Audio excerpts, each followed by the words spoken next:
Hello there, and welcome to the stream, guys, to this very special edition of Catch Up with Sonny, where I have a couple of guests with me, and we're going to be talking about Zack Snyder's Justice League, which I just did a rather long live watch along. It was live, and I watched it the whole thing in one go.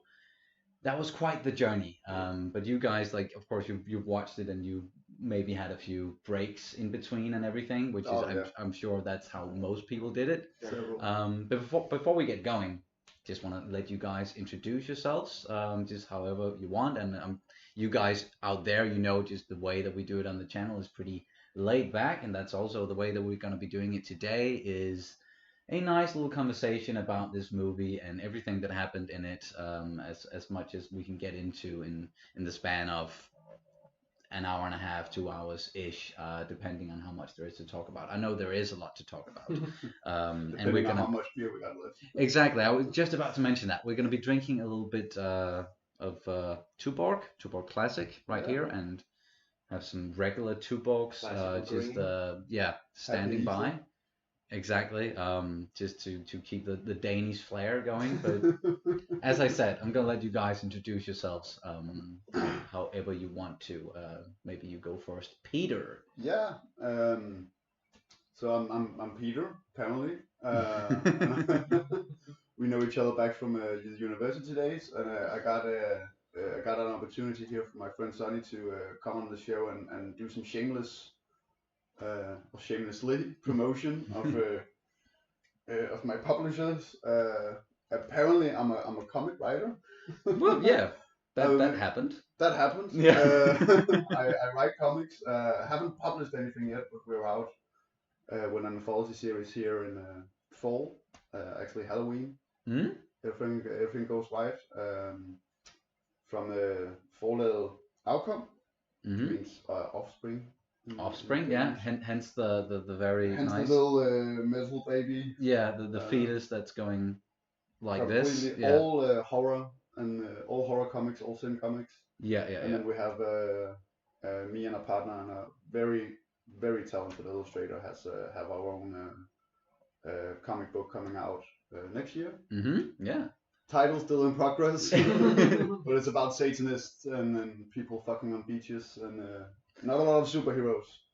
But still, in the vein of comic books and just apparently it makes me an expert. Yes, exactly. That's why I brought him on. He's actually working with comic books, and also he's a very good friend of mine.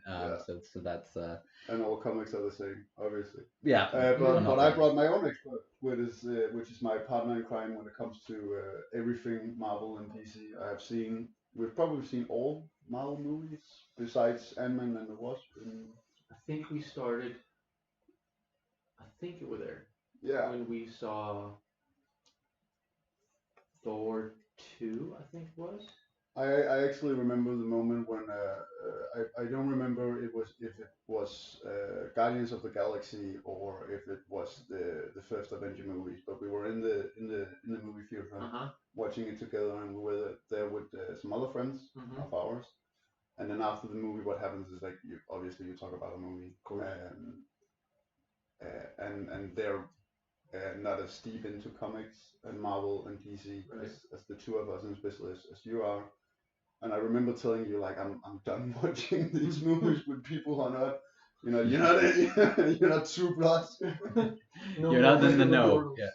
Yeah. My name is Mass, and I read comics. Yes.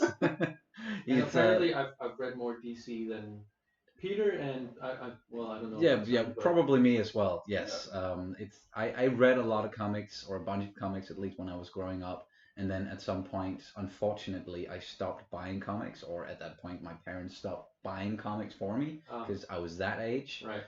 But it's something that I really want to get back into at some point. What I have been reading comics-wise has more been in a galaxy far, far away, which is that's my bread and butter. That's where I would maybe sometimes like to call myself an expert. We'll see soon on the First Class League if I can hold my own against other trivia competitors over on that thing. But yeah, thank you guys so much for joining me for this one at Thank you least. for having us. Yeah. And to talk a little bit about Zack Snyder's Justice League, which, as I said, I just saw. It's very clear in my memory. Which is And good because it's been 2 weeks since we saw it. all right, so yeah, Ish. Yeah. ish. So And maybe as I we can. said, it's really impressive because when we watched it together, we watched it. We were done at like 1 o'clock at night, Yeah, and we were supposed to have a lot of beers afterwards and have like this huge discussion, and we were both like, nah, "I'm heading home. I'm done." I'm completely Mentally, grown. We yeah. had a lot of breaks, and you just I just powered seen it through. in one setting. Like I a just fucking powered champ. through. It's Yeah. just. It didn't feel like a 4-hour movie to me. No. No, It really it flowed quite well. Yep. And I guess that's one of the first things that we can get into is there's a big difference between this one and the 2017 version, which is only 2 hours, and they cut a lot of stuff away, and that was very right there with everything that we saw, except for example with Cyborg, and many other things as well.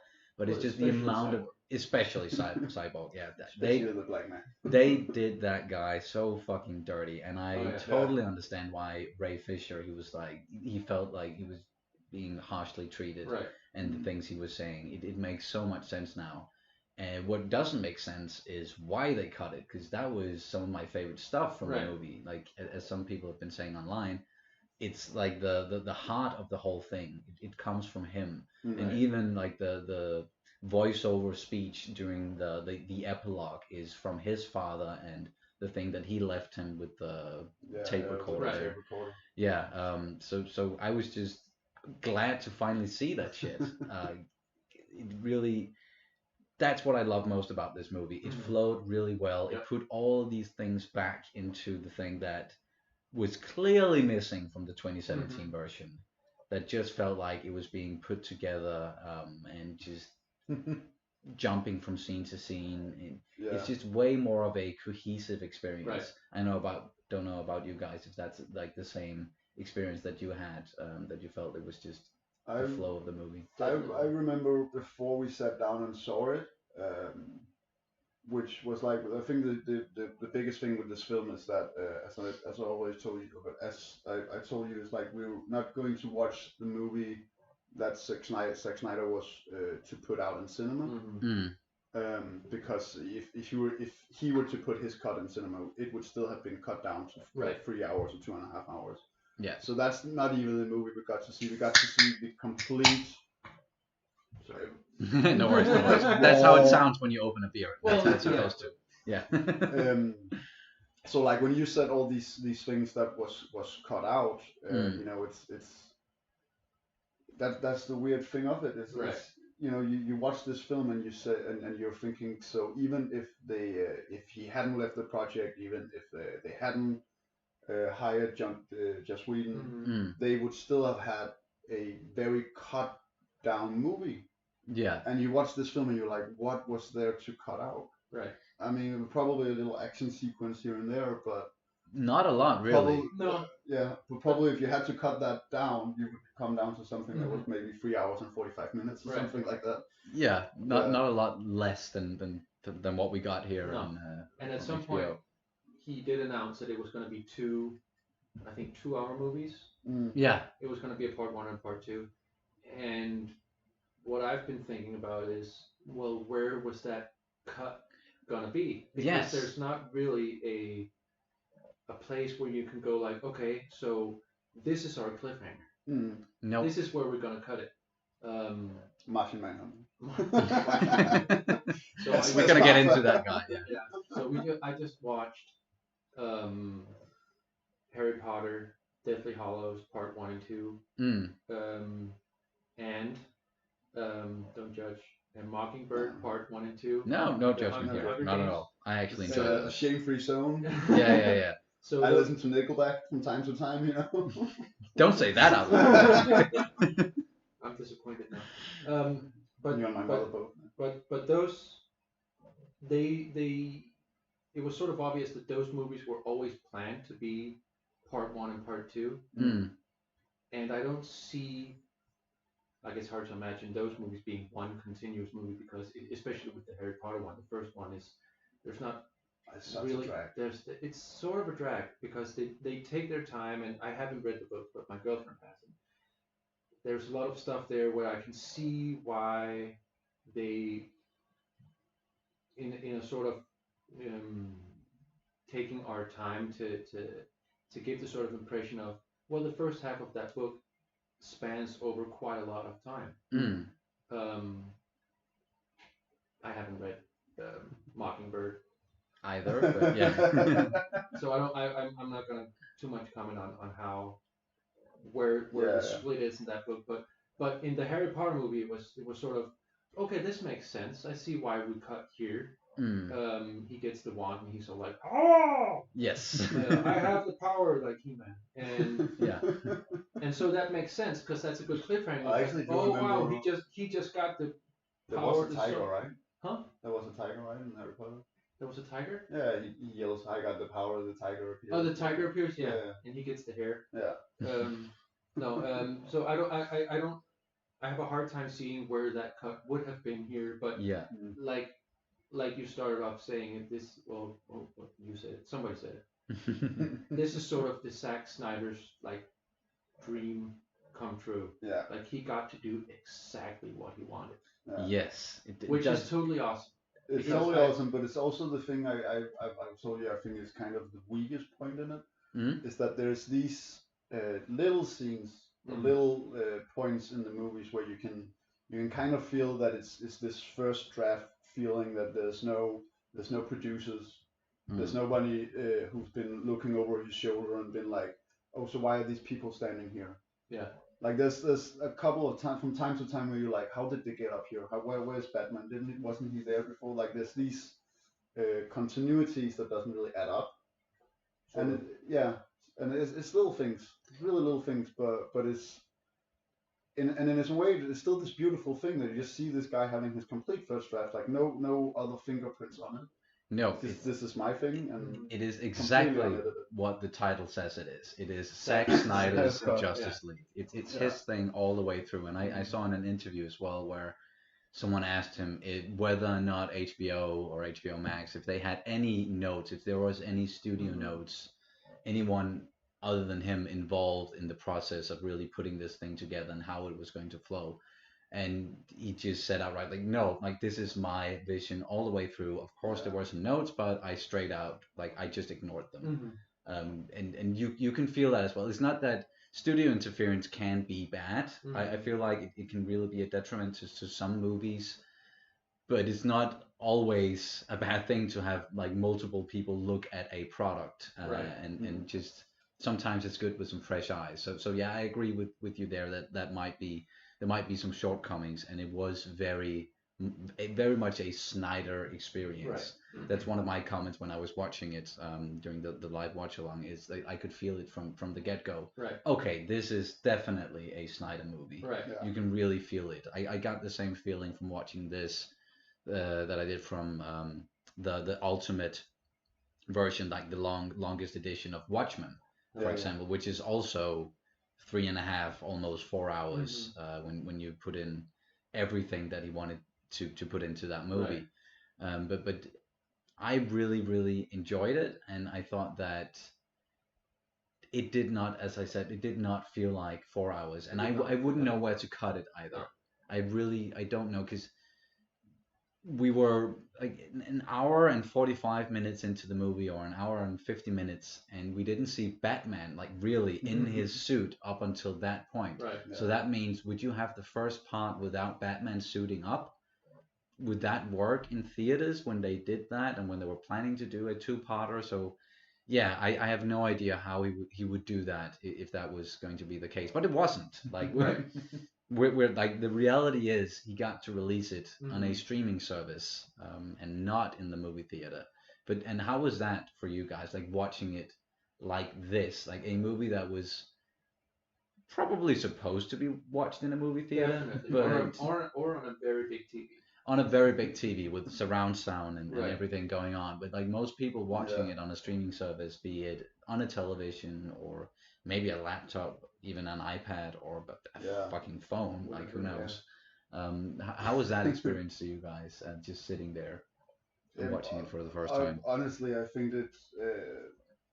But as I said, like I told you, one of my favorite ways of watching movies is like watching movies I've seen before. We just sits a bunch of guys. Like I love this when I'm start of January. I have this tradition. I'm watching Lord of the Rings back to back. As you do each year, yes, of course. And we're sitting there drinking beers, and it's almost a competition of like who can say the facts the fastest.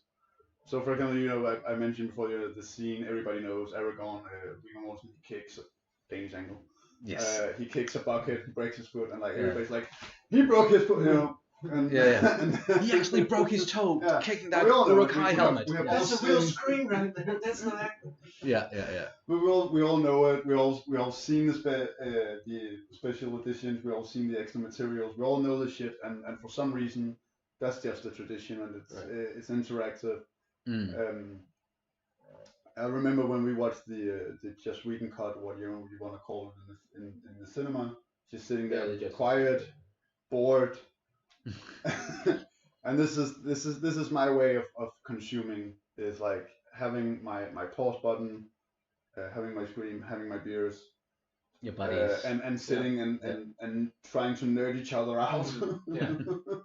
I think for a movie that's such a comic book movie, because it's very much, but also such an audience movie, right? Because exactly. It's written for the year-long campaign, right. And it's very so much in the hands of the fans. Yeah. To me, there's a lot of fan service. Yeah. And two, it's very much written for the crowd who enjoys comics. Yeah. And even more for the crowd who's read comics. Yeah. Selected comics. Not all. It's not like if you read everything from the Golden Age to now, you're gonna be just over exaggerated with fan service. But I think what I liked about it is, which he also keeps mentioning in interviews, like you can pause and go have a beer, go have a pee. You didn't. Hats off. Still don't know how I managed to do that. I didn't drink a lot of water. Maybe I should have, but yeah.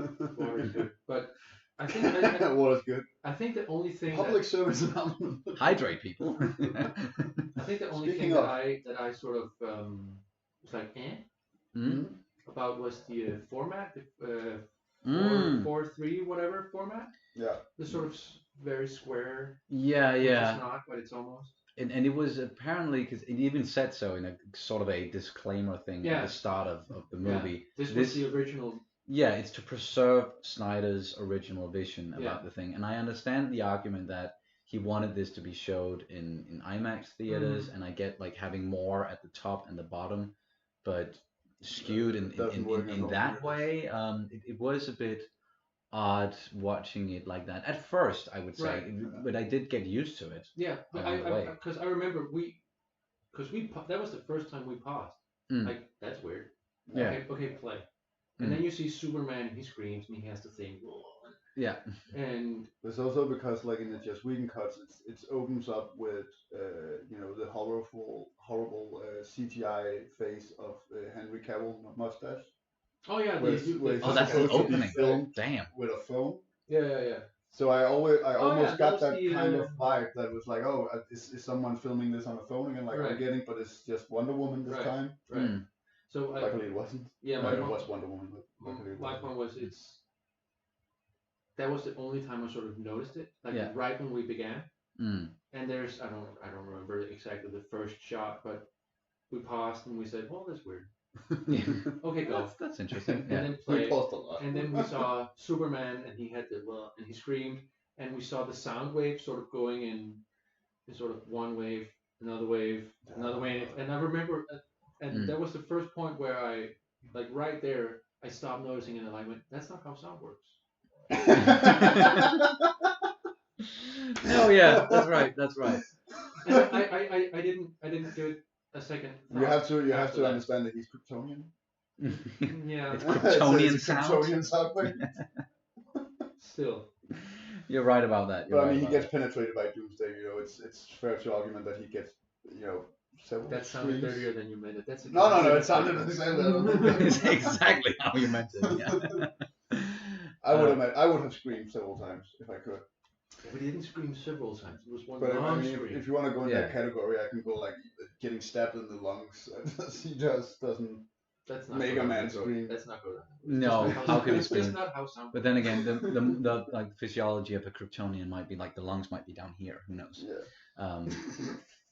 Either way, but yeah, as you're saying, you got used to the way that very quickly the way that it was filmed, and then the second thing that struck me was just how well it flowed, right? Like just the pacing of the whole thing, and that goes into the whole thing about it didn't feel like 4 hours again, right? Because it was just one thing after another, and I even like during the live watch along, I had a hard time. I wanted to comment on some stuff while watching it, and then when a scene happened, it was like, oh, I have a few things to say about that. But then it just went straight into the next scene, and it wasn't because it was quick paced in the way that a fucking Michael Bay movie is, where it's just cuts and cuts and cuts and cuts. But real explosion stuff in a Michael Bay movie. Yes, but that's still it made me just sit there and watch and shut up for the most of the most of the duration of the movie. It didn't feel like that Hollywood, so very Michael Bay-ish sort of. We need to have an action sequence every 10 pages of this manuscript.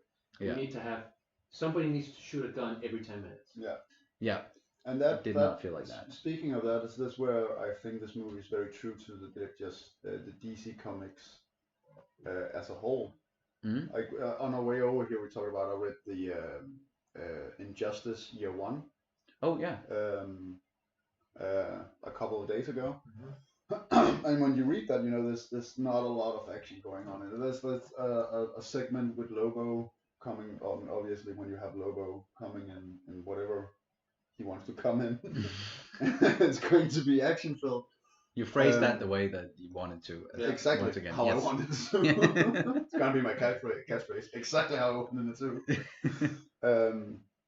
But yeah, like in DC Comics, the drama it's not action filled, and I think for a lot of people, and I think what have been the struggle for the DC film is that people are really used to like the Marvel comics or the Marvel comic movies, the MCU, and they're action movies, and they're fast-paced, colorful action movies, because the Marvel comics are action-paced, and they are full of pop reference and they're colorful and they're nice, and no judge about that. But DC, I think you put it very beautifully when you said DC is so fucking silly, but they take themselves so fucking seriously, and the drama is always between the people and the there's no wink at the audience in the same way. No, it's a guy standing in his wearing his underpants on the outside of his clothes, in front of another dude wearing the same thing and being completely dead serious in a philosophical argument. Right. It's the first, like I said, it's the perfect example to me is the very first Justice League comic book. So, they go, okay, so we have all these heroes. We're gonna do a team up. We've had Justice Society of America, and they did their thing. But now we're gonna do the Justice League. We're gonna have Batman. We're gonna have Wonder Woman. We're gonna have Superman and all their friends. And well, we can't put them up against the Joker because that's too easy. We have Superman. Because it's a dude with makeup. Yes. We have everybody else. We can't put him up against Lex Luthor because he's a dude without makeup. So what are we gonna do? Well, we're gonna have an intergalactic starfish with starfish minions who brainwashes people. And we have Starro, and that's it. That's what we're gonna do. And they sort of keep going down that route. And if you look at a bunch of the sort of what's it called, obscure DC villains, mostly villains, and heroes. You have Polka Dot Man. You have Batman. Batman at one point squared off against Condimentary Man. Oh yeah. The ketchup. Yes. And there's just a lot of stuff that's mustard really and ketchup. There we go. King Shark, the new Suicide Squad trailer. I love that trailer, by the way. You talked about Polka Dot Man as well, and the starfish, and it was just like, what are we even getting here? This is amazing. I saw the trailer and I was like, well, this looks fun. And I was like, I started reading a bit about it, and I saw James Gunn tweeted, oh yeah, Sylvester Stallone is King Shark, and I was like, I love this movie. Voicing it. Already, you can just, and then you replay it, and you go to the scene where it's like, hands! It's like, that's Rocky. What the hell? What is That's he? Rambo. That's what Rambo needs to do. He needs to rip a man apart. More Rambo than Rocky. Right. So it's there's a lot of very silly stuff there, and then it takes itself very seriously. And I think that's one of the things I really enjoy about DC is that,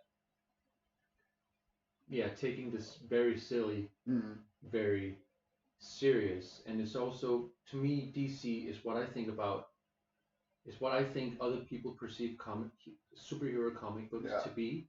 Yes, that's probably like the classical interpretation of it. Like this sort of silly, missing the serious. Well, not our perception, but our parents' generation. Top, completely tight suits. Right. Why is that man wearing his underwear on the outside? Well, it means hope on my planet. God damn it. Right. Yes.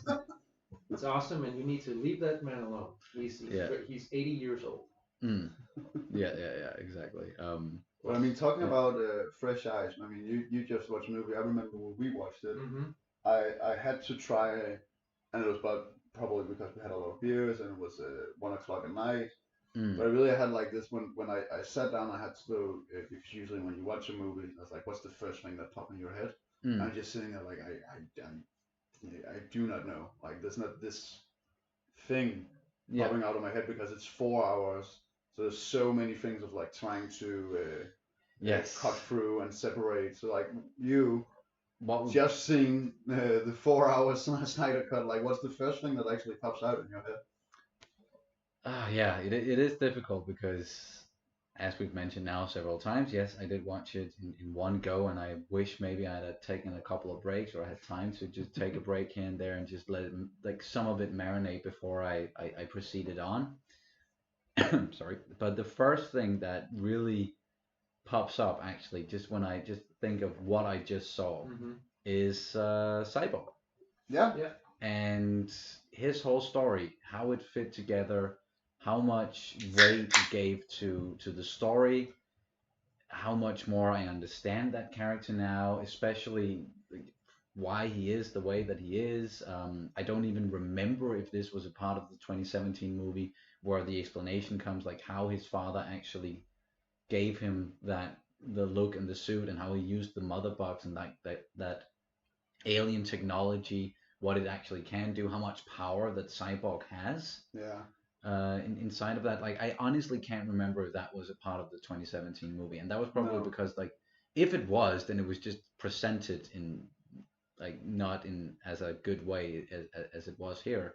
I mean, I gotta be honest. I hated what they did to Cyborg in the 2017 movie, and I still don't like the Cyborg in the Zack Snyder cut. First of all, this visually, he's very shiny. He's very shiny, but he's also very much robot, and it's not as much like Cyborg as it is just almost straight up a robot. Yeah. So I've just started on Doom Patrol. I want to watch that. Yeah, so far it's really good. It's really weird. That's something I've heard as well. It's weird, and I heard something really about a scene where everybody has an orgasm at the same time or something. I don't even. Spoiler! I'm sorry. Something with an orgasm, but I get it. No, that's Doom Patrol. I mean, it's written. From what I understand, I haven't watched it. I watched the first episode, and I went on to different things, not because I didn't like it. I just went on to different things, and I just want to see everything with Brendan Fraser. The fact that he is presented the screen, I'm like, thank you. But it's also written by Grant Morrison, which is but the TV show isn't written by Grant Morrison, but what the run that they're basing it on is written by Grant Morrison, which makes it weird. Yeah.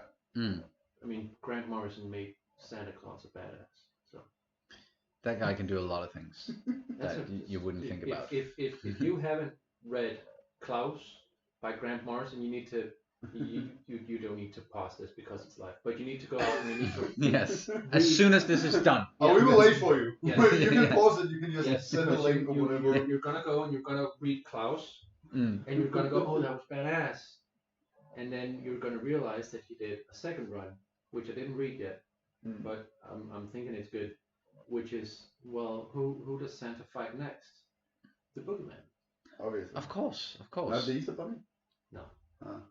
That's the third one. But back to my point is that Cyborg had a long run with the Doom Patrol, and he is in the Doom Patrol series, and I don't like the actor in the Doom Patrol series. I really like Ray Fisher. Yeah. Because he's a huge guy. He's very boastful, and like he's a feeling presence. But they really missed a part of like this Cyborg personality. So you're comparing more to the Cyborg that you had in your head from the comics, for example. Yeah, and it's not a fair thing to do because you have to watch the movie you've seen. Oh yeah, but I totally like, it's a hard thing not to do, because when you have read something, if you've read some material that is being adapted in some way or another, if it's being like a direct adaptation or if it's just taking inspiration from something, it's hard to not compare it. Like that's like for me, he worked out pretty well, and that's because I don't really have a prior picture of like a way that Cyborg for me, like to me right now, the Cyborg that I know is the one that I just saw in this movie. But I totally get your approach to it. It's like his internal struggle of being man or machine. Mm-hmm. And I also think that's kind of why I was like, if you're gonna do a version of Cyborg where he's like aesthetically looking so much of a machine, I kind of want to have that RoboCop story of a man who's like, should I give myself completely over to the system of the machine I can be, or am I still the man? And like, and it all comes down to that before he's in this accident, he's an athlete, and he's really used to being a fucking living machine and pushing himself to the limit.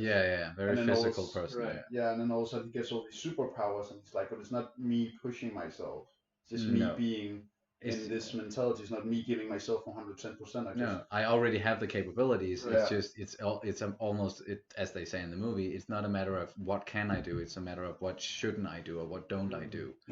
Because it just, and that was actually a scene that I really enjoyed when he was getting that explanation there from the tape that we already mentioned about what he can do, and goes into some sort of building, and I like the visual style of it, showing something that is going on purely inside of his head or inside of his robot body, but visualizing it in a way where we can understand it and we can put context into it. And he goes in and he sees all these people and all these like stacks of money, and then he sees someone who has absolutely no money, and the way that he helps her and her reaction to it, and I even saw a tweet from that actress on Twitter where she was like, I haven't seen the movie yet, I just know I got cut from the theatrical version. Am I in this? Does she have an Asian sounding name? Because I think I saw that tweet. Yes, she does. She does. What's an Asian sounding? Well, I'm just saying I don't remember her name. I just remember it was something I'm not gonna try and pronounce. But she got so happy at least, like, and just the way people responded to that. As she did in the movie. And she was as she did, like happy all around, and that was just a really, really nice scene, and a nice way of showing that that humanity inside of someone who might be 95% droid, but he still has that humanity, and that he still wants to help, and that to me at least symbolized a semblance of, I'm going to use the gifts that I got, or the gift or curse, however you want to say it. And he wasn't clear on it on that point either, but he still embraced his humanity in a way where, okay, I'm going to use it to help people, other people at least. So I enjoyed that bit about it, or that part about it. I think what I enjoyed in this version versus the 2017 version was, in the 2017 version, what I remember, I bought it after it came out. I haven't actually been able to finish it. I really don't remember a lot from this. But what I remember Cyborg being in that version is a specific scene where the father comes home and they're talking about well, stuff is happening to me and I don't know what. And he starts flying and he's like, I didn't do that this morning.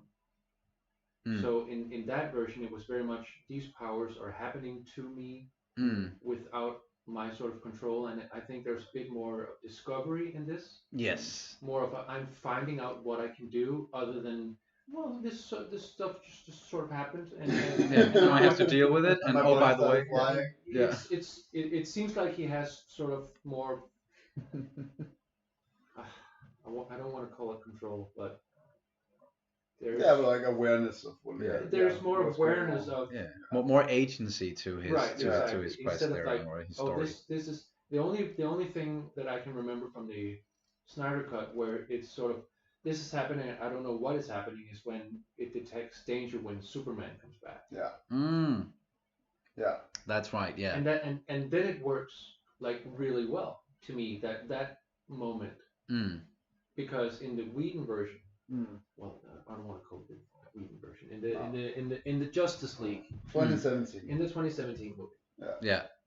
We'd seen that we'd seen that it does his body does stuff that he doesn't want it to do. And so I'm like, well, are you really that surprised that it's doing stuff it doesn't want to do? Because I remember that scene being there as well, where the arm turns into a big photon cannon and it's like danger, Will Robinson, and and then in this movie I understand that like that real sort of shock, like I don't have control over this. I've been used to wondering what's happened, but I've had some sort of control. Yes, and we've seen now that all journey. Of a sudden it's taking over. Yeah. And that's sort of a thing from the comics that I really enjoyed about the Cyborg character. I haven't read like a bunch of Teen Titans stuff. I think I read the Judas Contract like years ago, but I don't even remember. Definitely a recommendation. I don't even remember if it's in that, honestly. But Judas Contract? I don't know. But in the comics, there's sort of some. I don't remember where I was going with this now. That's fair enough. But still, the journey he had. Way better in this one compared to. It's a way more. He had a journey in this one. Exactly. He actually had a journey. There was actually a story to tell. On the way over here. I was thinking about the Whedon version. Like I said, I haven't actually watched it since it came out. But I've watched the DC animated universe with great joy. Yeah. And they started off. It's very New 52. And you can say whatever you want about the New 52. Pretty much the entire Justice League run has been great. So Jeff Johns did do that right. But in the he will fight it. He will fight you. In the very first comics that I think it was the first comic that sort of went out after the New 52 was the Justice League, and it was the war storyline. Yeah. And I've been thinking a lot about the 2017 Justice League and Justice League War, especially the animated movie.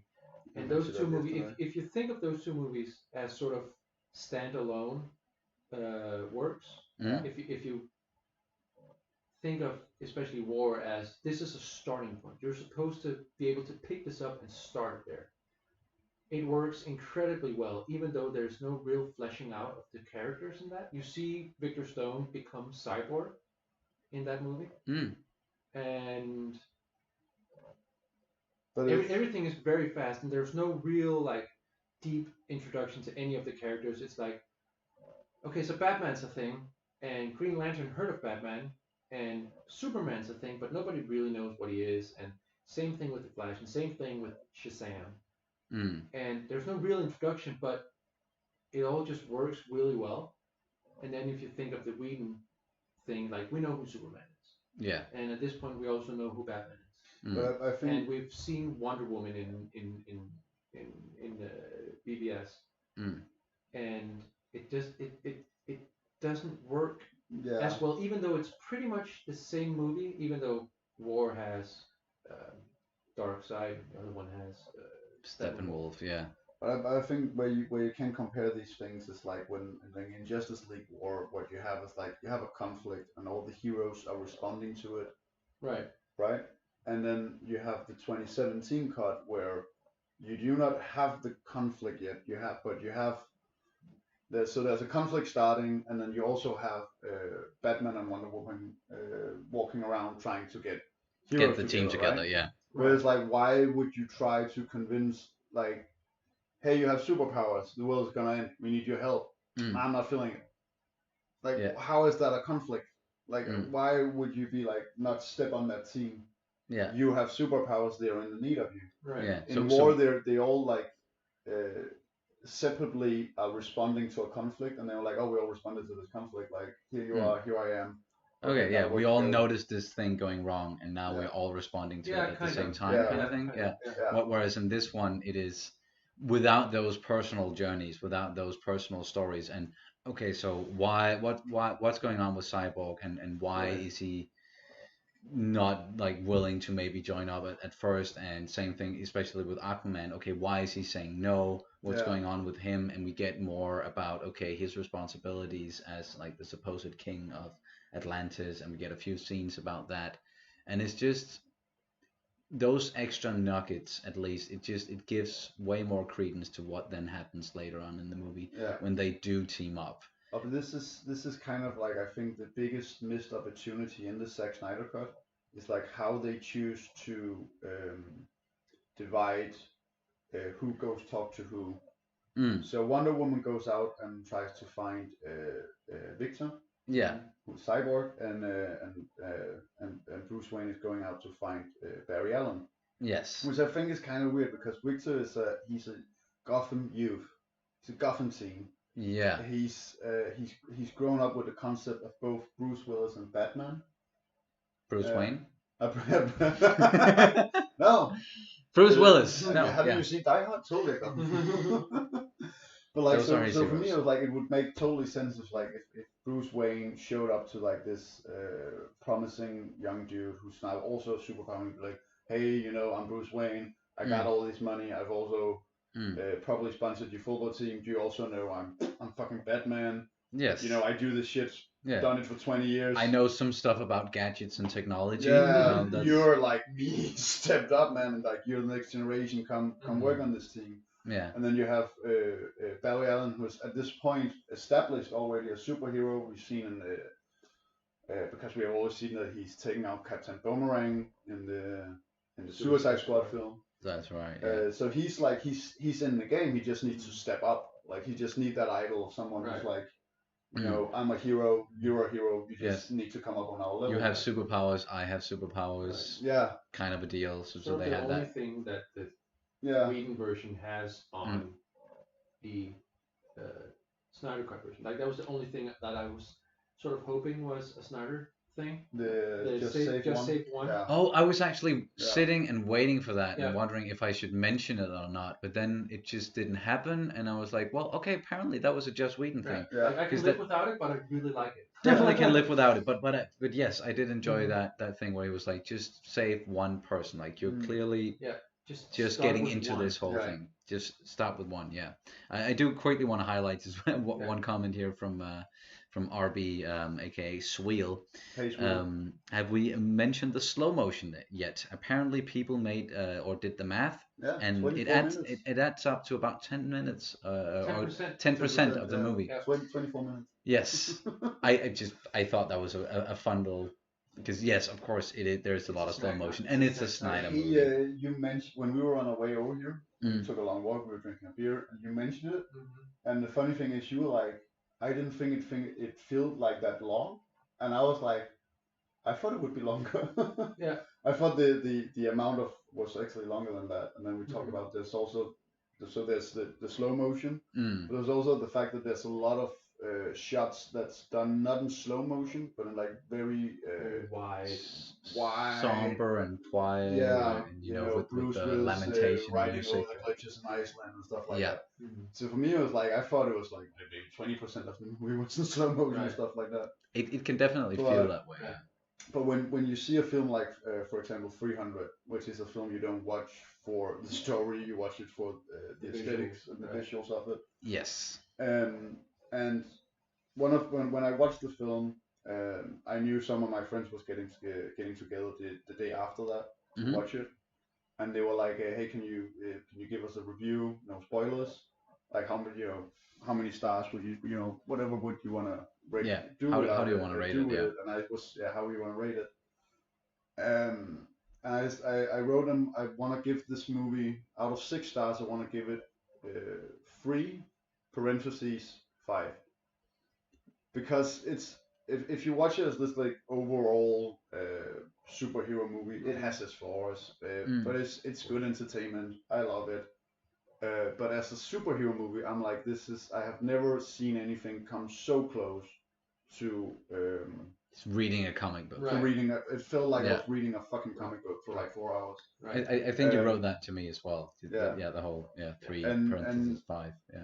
And when you have to, when you have to do that visual, if you have to do that aesthetic, you have to do it slow motion. You have to have these broad painted scenes where you can see all the effects coming out in front of you. If Zack Snyder drew comic books, every other page would be a splash page.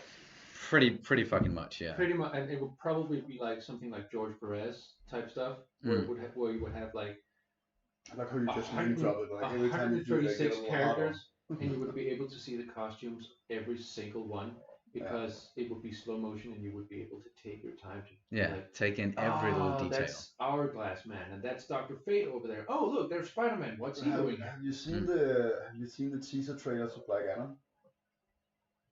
Yes. Yeah, so there's this teaser trailer he just put out for Black Adam, which is like the next movie coming out. Suicide Squad is coming out, and then Black Adam's coming out with Dwayne the Rock fucking Johnson. Put him in anything.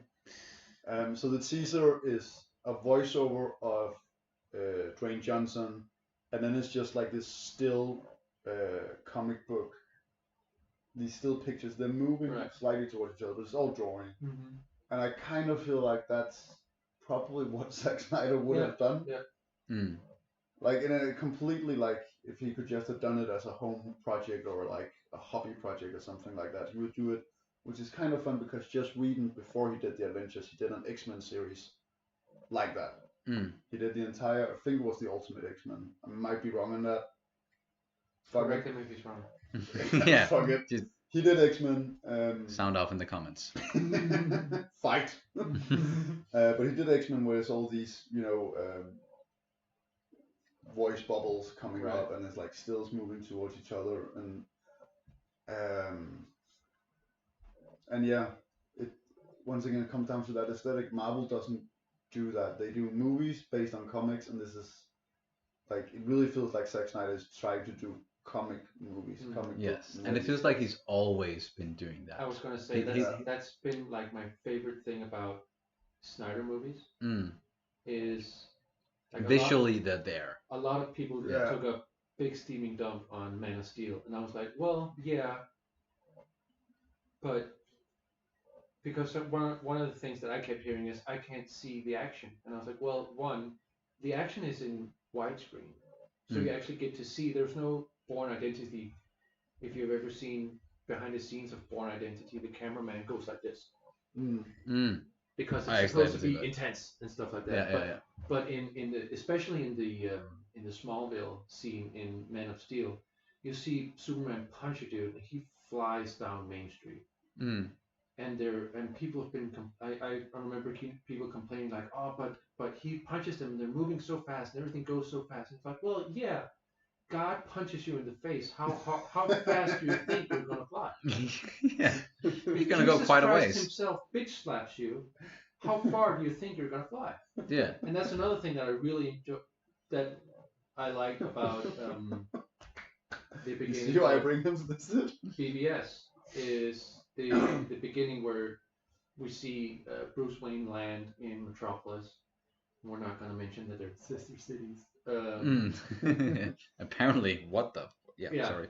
There's a big lake between them. What? Anyway. Yeah. And he sees the building that General Zod and Superman are in. Yeah. And he sees the lasers. The lasers. Yeah. And I was like, that's so awesome because that's what it looks like. Yeah. That's what it's gonna look like when you're us. Yes. We're down in the street panicking, pooping ourselves. and standing and looking in awe up at the gods, just going fucking at it. Exactly, and that's what I really like about Zack Snyder's. Zack, Yeah. And also in BVS, when the one scene where we get to see Batman punching like mortal dudes in the face. It's like watching somebody do a really good playthrough of one of the Arkham games. Yes. And you're like, that's how he would fight. Yeah. Of course he's gonna throw teeny tiny bombs and blow all your guns up. And when you stab him, he's gonna really like he's gonna mess you up. Yes. He's gonna get fucking angry. Yeah, he's really gonna mess you up. Yeah. So that's one thing. He brings comics books to the screen. Yeah. He does that really well. It's a very literal interpretation of what does it look like when gods fight. Yes, and that's a very important that's a very important detail is these characters, they feel godlike in these movies. And that's he's the nature doing. of DC. And that is the nature of DC. Right. And I know that that's something that, on the Marvel side of things and what Stan Lee did, and something like creating more of like everyday heroes, and you can be a hero as well, which is, it's just a different type of comic books, or a different type of superheroes. But when it just comes to Zack Snyder, it comes off really well on the screen. Something he also did really well in Watchmen with Dr. Manhattan. Where it's like that's a godlike being if I've ever seen one. Like holy shit, like the power there. And I guess that's why some people can have that, take a step back and be like, ooh, that's a lot, that might not be for me, or that's just too much. But it doesn't take too much CGI. Well, yeah. It doesn't take away from the fact that, well, that's how they are presented in their original form. Right. And Zack is just showing us that, but with moving pictures instead of us turning the pages ourselves.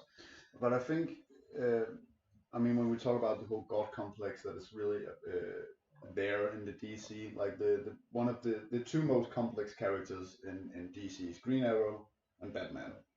Because you have like this pantheon of gods, and then you have humans and dude. Yeah. And they're both rich. Rich guy and rich guy. I still love the comments like, "What's your superpower, rich?" Yeah.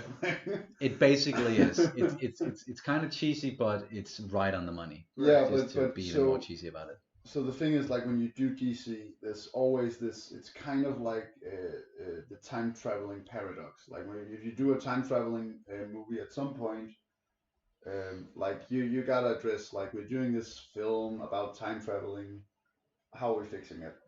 And you gotta address the Batman. You gotta address the dude walking around in a bat costume, being like mortal. Yeah, I'm here with you guys. But I got these gods together. Yeah, and this is where, like, because I've always been, not always, but I've sort of been on the fence about the whole Zack Snyder DC universe. I remember when Man of Steel came out, I was like, I sort of liked it. Mass is definitely the reason why I like, every time I had a criticism about the films, he would always like pull me in and like, no, this is cool, this and that, and then it was announced Ben Affleck's gonna play Batman. I was like, no, and you were like, trust me. It's gonna work out. Wait and see. And then the first trailer came out, and this is where you see Bruce Wayne in the chaos of Metropolis. Oh yeah, where he's running through and that. And then he runs in to the danger. Yeah, to the danger, towards like falling fucking buildings around him.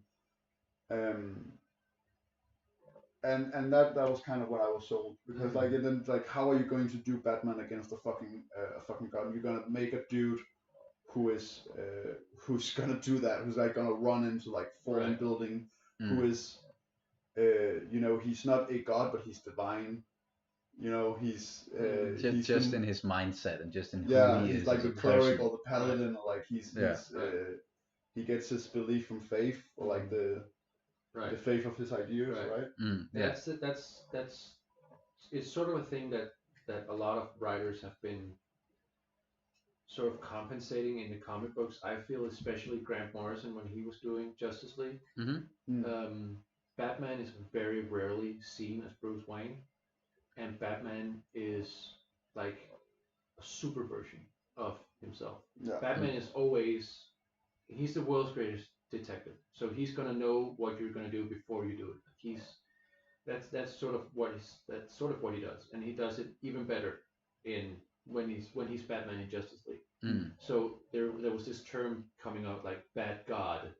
He's not Batman, he's Bad God. Why is he Bad God? Well, because he's fighting with gods. And so, he can do just as much as they can, pretty much. Yeah. Exactly. Yeah. So it's sort of that needs to be compensated somehow, and I sort of like that version, and I was missing some of it in this movie. In this movie, I didn't need to see all the gods, Flash running around punching dudes, and Cyborg shooting dudes, and Wonder Woman chopping dudes, and Superman being Superman, and then Batman going choo choo choo choo choo choo for that long. I didn't need to see him for that long. And it's always weird to see Batman with any kind of gun.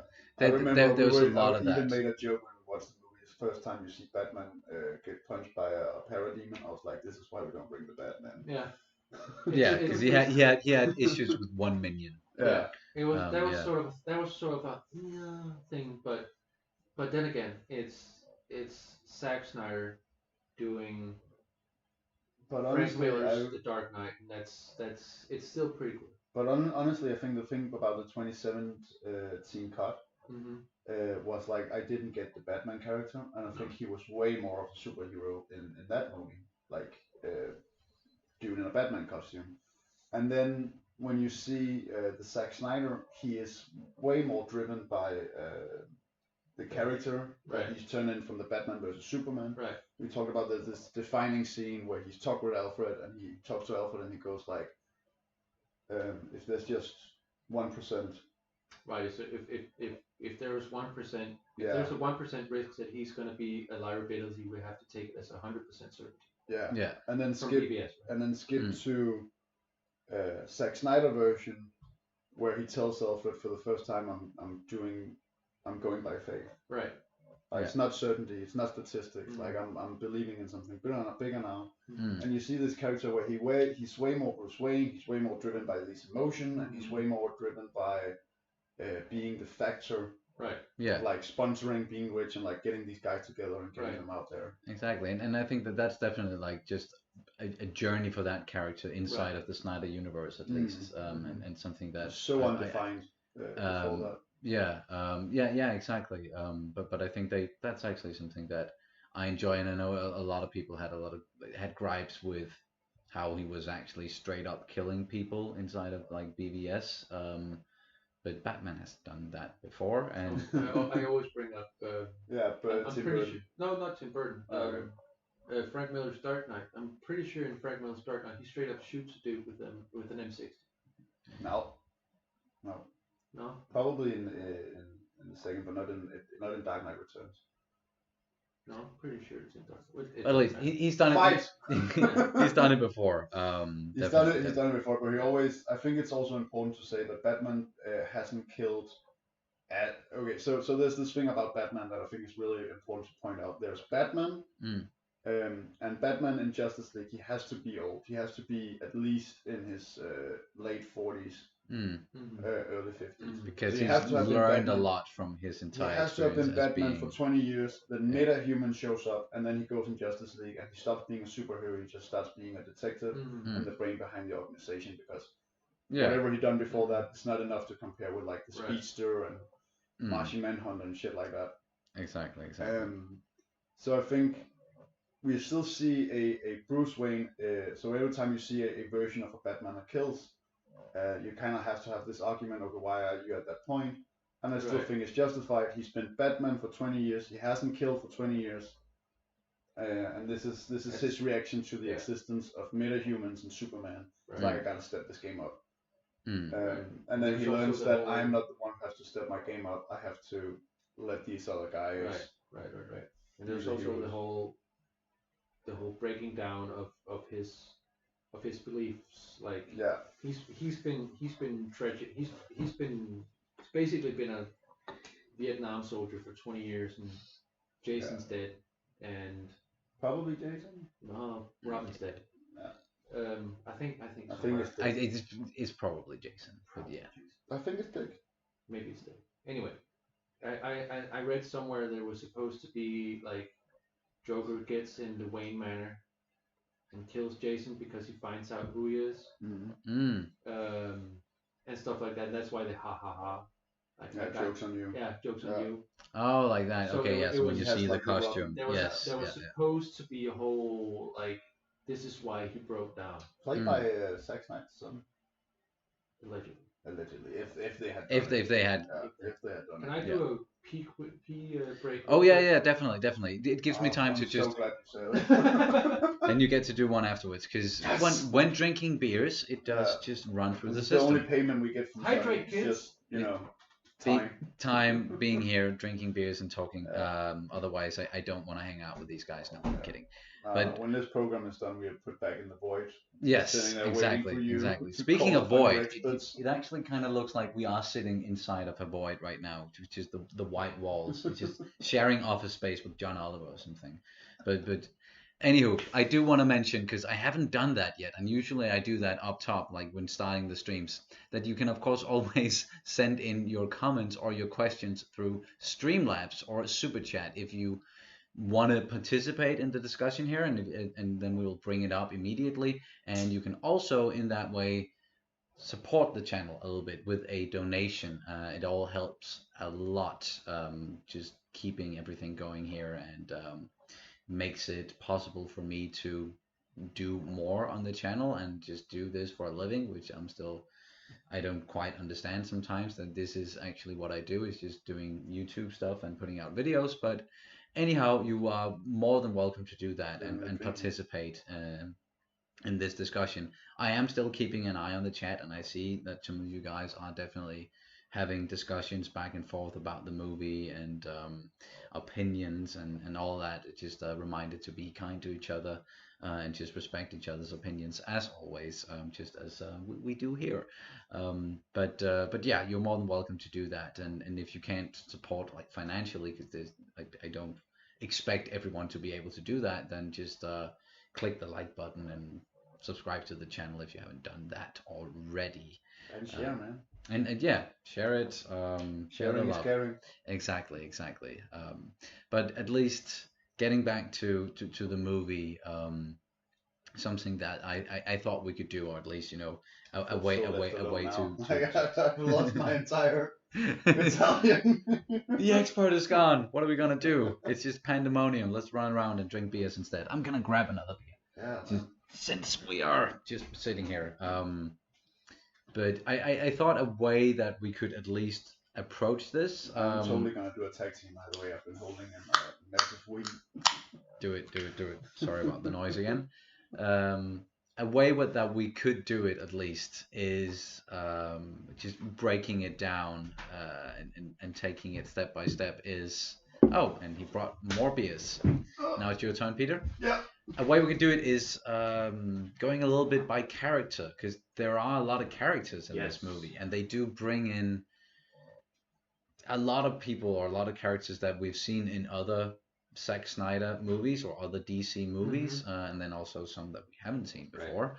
But is there anyone that, like, any scene in particular, any character in particular that really jumped out at you, and like, be it someone that we have seen before or a new character that you thought that, oh, that was interesting what they did with that character in the movie, or I wish I had seen more of that character, or just any character in particular where you're like, oh, that's... I always wish I see more of Batman. Yes, especially in the suit, or just... No, just Batman in general. Yeah. I want Batman. I really like the idea of Jeremy Irons as Alfred. I do too. I love the scene where he's freaking out about Wonder Woman making tea.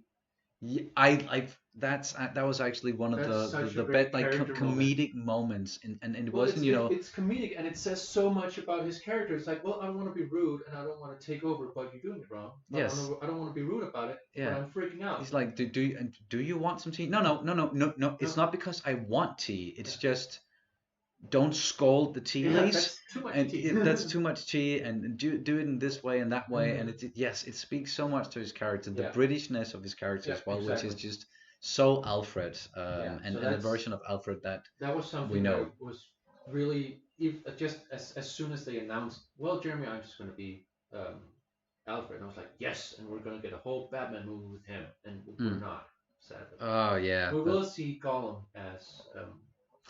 That's right, in awesome. the Matt Reeves version Yes. that we're gonna Andy get. Serkis, that's his name. Sorry. Yeah, Andy Serkis. Yes, you will Yeah. always be Gollum and Yeah. Caesar, And for that matter. That Monkey Caesar, Man. not the static Caesar. Not the Monkey Caesar, but the yes yeah. the Yes. No, I and also J.K. Simmons as Commissioner Gordon. yes, he looks awesome with the mustache. With the mustache, that's something that was like.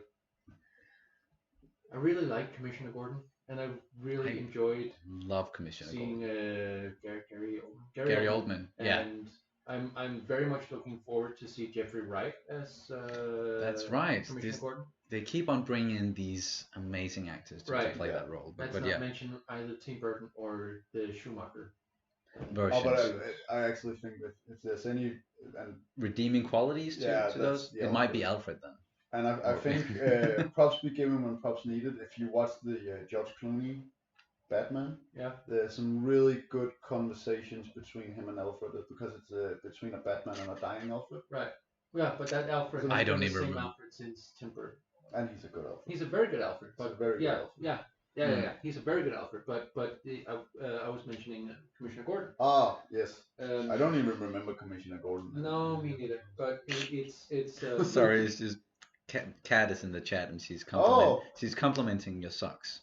Oh, she's thank just you. saying, it's actually my girlfriend's. She's just saying, yeah, fine sokker, Peter. So a character that we've been talking a lot about, Peter and me, is we. I don't want to speak ill of actors doing what they do with the script and their direction that they're getting. I don't buy Gal Gadot as Wonder Woman. No. And I have issues with. Well, issues is a very big word. I would like to see a different version of Wonder Woman. Okay. In these I movies, can take the heat for you if you want. Like I can shit talk about that one. So it's. I don't necessarily. I haven't seen Gal Gadot enough to have some sort of opinion of her acting chops. I like her in Fast and Furious. I was gonna say I think I saw her in like 2 minutes in a Fast and Furious movie. I haven't watched a lot of Fast and Furious movies, but yeah, I am seeing a lot of. But I mean, I mentioned it some way on the way over here. I think I said I see a lot of Princess Warrior, and I'm missing a lot of just Warrior because what I see in DC Comics is very much like. But she wants to help because we're weak. Yeah. And we don't know any better. But in this one, it's there's just a tiny bit too much compassion, and I think she doesn't get a lot to work with, especially in this movie. In this movie, she's very much reacting all the time. She's very much exposition. Yeah. Okay. She's like that as well. Yeah. Oh, I saw this arrow, and then I saw this cave, and now I'm gonna tell you, Darkseid is the bad guy, and we're gonna need to do this, and this happened, and stuff like that. There's a lot of things. There's a lot of things that doesn't really connect between this movie, and I don't remember if did Wonder Woman come out after or before Justice League. I remember it like it came out before. Right? Yeah. Yes, because we saw her first in Batman v Superman, and then we got Wonder Woman. That's right. That's right. And then it doesn't really make sense to me that we see Ares is the guy that does the killing blow to the wounding blow to Darkseid in the in the Battle of the Gods, which was totally awesome. That was I did not see that coming. Green Lantern all the way. Yes. Well, he got fucked up though. It's weird that. Well, it's not weird. It just makes me think. Like, so he gives Darkseid the end all bad guy of the DC universe created by Jack Kirby. We see him like one shot to do it, like straight up whack. Yeah. And then we get an entire movie, which is her beating Ares. So there's sort of a mismatch of power. Like that's right. And I actually totally forgot so that much to say about that Ares was the bad guy in the Wonder Woman movie. And that's probably because to me that was the weakest part of that movie was like the last part of it where it went into full on CGI it was the smash very, it was the between very her sort of and Ares. what I consider to be the producer's dirty finger in the soup that is DC movies. There's a bad guy. We need to have flying trash all over the place Yes, to signify here's a bad guy. Exactly. We need like the proper visuals to signify it. Yes, okay. You have your finger up. Yes. Hand. Yes. Oh yeah, so it has so many things. First of all, bad Wonder Woman. It's a bad casting. And that's not saying that Gal Gadot is a bad actress. No. Not at all. But And it's your opinion. Casting, And it's yeah. She's not how Wonder Woman is presented in the comics at all. Second of all, it's a bad written. Completely agree with you. Bad written Wonder Woman. The Ares thing. Ares is always defined by the conflict he's in the comics. Sure. So like if there's a lot of war, he's strong because he's a god. He's strong. If there's not a lot of war around him, then you can come with the argument that you could make the argument that she's battling him at the end of First World War. Sure. So he should probably be at a peak of some sort. Right. Yeah. But yeah, he's defined by the conflict that he's in. And then I also think it comes back to the whole Zack Snyder had an idea. Sure. They scratched the idea. Right. And then they went on to like do what they did do in whatever that they movie. want. Yeah. Right. But one of the things that I really not liking is not what I want to say about this movie. But you have this that so when Justice League comes out, you have Batman and Superman and Wonder Woman are supposed to be defined characters at the point. So we see the Zack Snyder movie, Cyborg and Flash are not defined characters. So these their movies. This their movie that we're watching them. We're watching them develop through these 4 hours, and that's fine. But the problem is that I know what Bruce Wayne is doing. I know his character. Wonder Woman is still an undefined character. Right. Like you're still like, what's her thing? What's her deal? And then she calls Superman Kal-El constantly. She doesn't know how to pronounce it. That's another thing. It's really annoying every time she says it. But you also like, I remember I paused it several times. Every time she did, I was like, why? Why is she called? She has met this man for 45 minutes, and she keeps insisting on referring to him by a name that she has no reference to. Yeah. Like she does not know him as a Kryptonian. I didn't even think about that, to be honest. It would be the same thing that you've met Mads now, and then you found out that Mads is adopted, and apparently he had some adopted parents that called him Frederick, and then you just insist on calling him Frederick. It's so insensitive. It's kind of weird. Not your place, man. It's kind of weird. Yeah, I do totally agree with that. It's just a thing that's not established very well. It's not at all. And the way she looks at you, go like, Kal-El, like who are you? No. Who are you? Are you my mom? You're not my mom. That's probably why he headbutts. Yeah. I would yes, headbutts are into the fucking ground. Don't call me by my slave name. I do quickly want to highlight because apparently a few Streamlabs did pop up, or they didn't pop up, but like there are a few Streamlabs, and I don't know why they didn't pop up on screen. But at least it's and I don't know if it's because of this, or if it's your real your real username, but it's from Anonymous, who donated a little bit to the channel, and thank you so much. And first off, he just said he or she said, beer now? Ah, well, I'm in. Cheers. Hey, it's 5 o'clock somewhere, right? Exactly, and well, here it's actually late in the evening, so we can do this no problem at all. And it's Easter holiday. Yes, so even a better excuse. But he also put in they also put in a little question. Yeah. Which actor was the best for you guys in the movie? Pick only one each. Oh. So who do you think just acting wise? Because I know who he's gonna pick, and I'm gonna probably. Are you sure you know who I'm gonna pick? You can do that, but just yeah. one actor each, I guess. See, now I'm going to get all nerdy with the question. Are we talking about acting chops, or are we going to talk about best actor for the character? For the role? We can do both, actually. So let's say first off, who do you think did like the best acting? Who showed off their acting chops the best in this movie? I think Ray Porter had most to work with.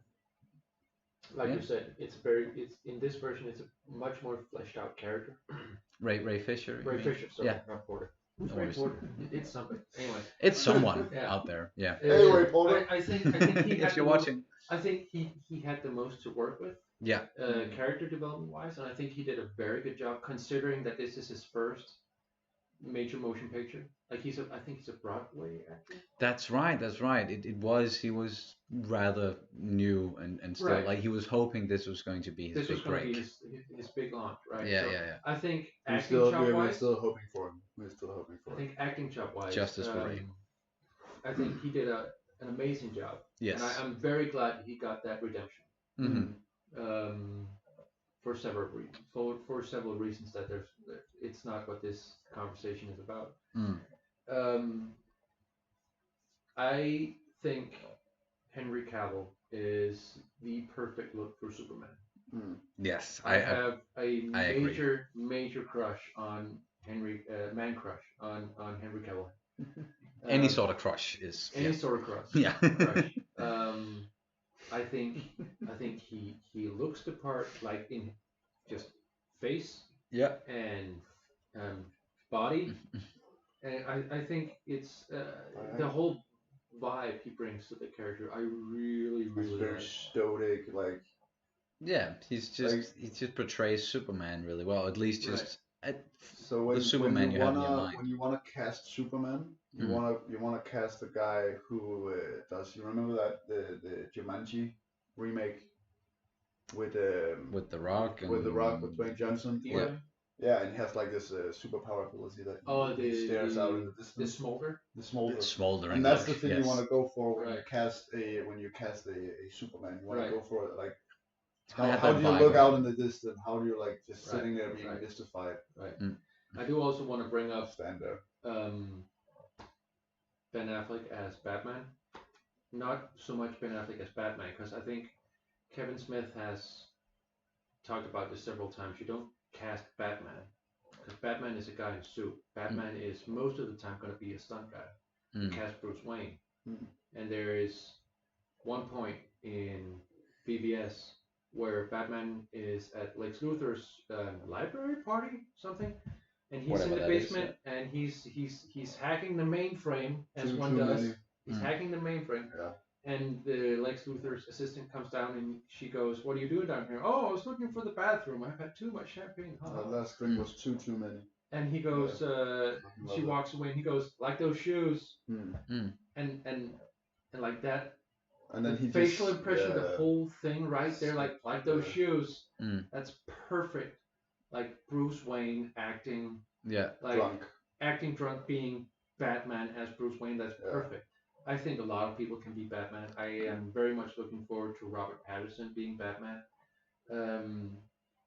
I liked Christian Bale, what he did with Bruce Wayne.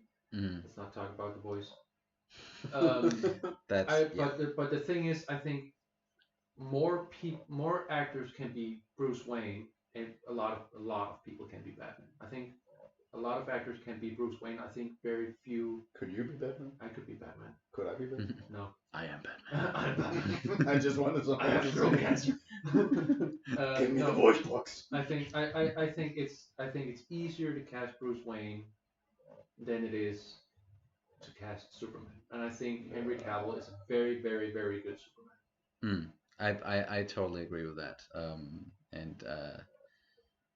I think those it might be a boring answer, but I lean in the same way as you do, where in like acting chops or acting wise in this movie, Ray Fisher, which was just the one who had the most to work with.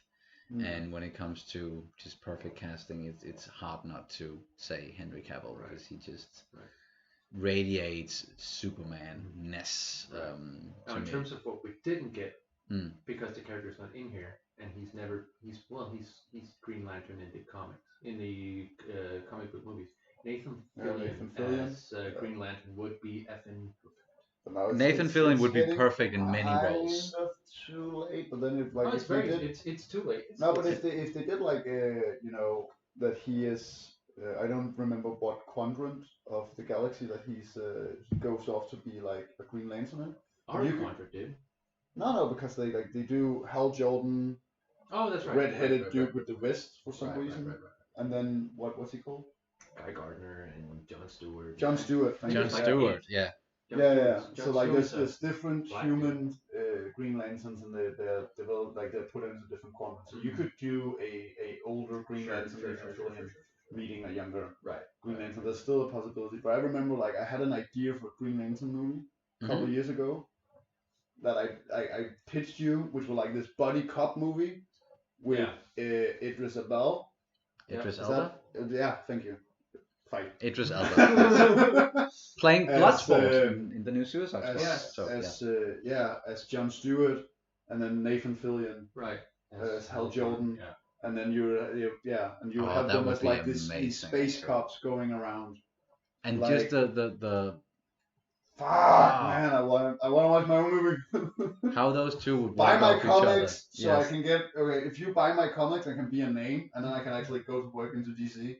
Also, and make movies. Also to do some promotion again, Peter Snyder, which is a Danish drawer who's been working with DC. He's been drawing Batman. He's also been drawing Mike Mignola, Hellboy. He's going to do the cover of our anthology series. Yeah, coming out. Oh man, that's only amazing. In Danish. Sorry, but if more people show interest in the Danish horror comics, we'll probably maybe some translations going. Yeah. Very cool. Very cool. I think so. What were we talking about? Casting.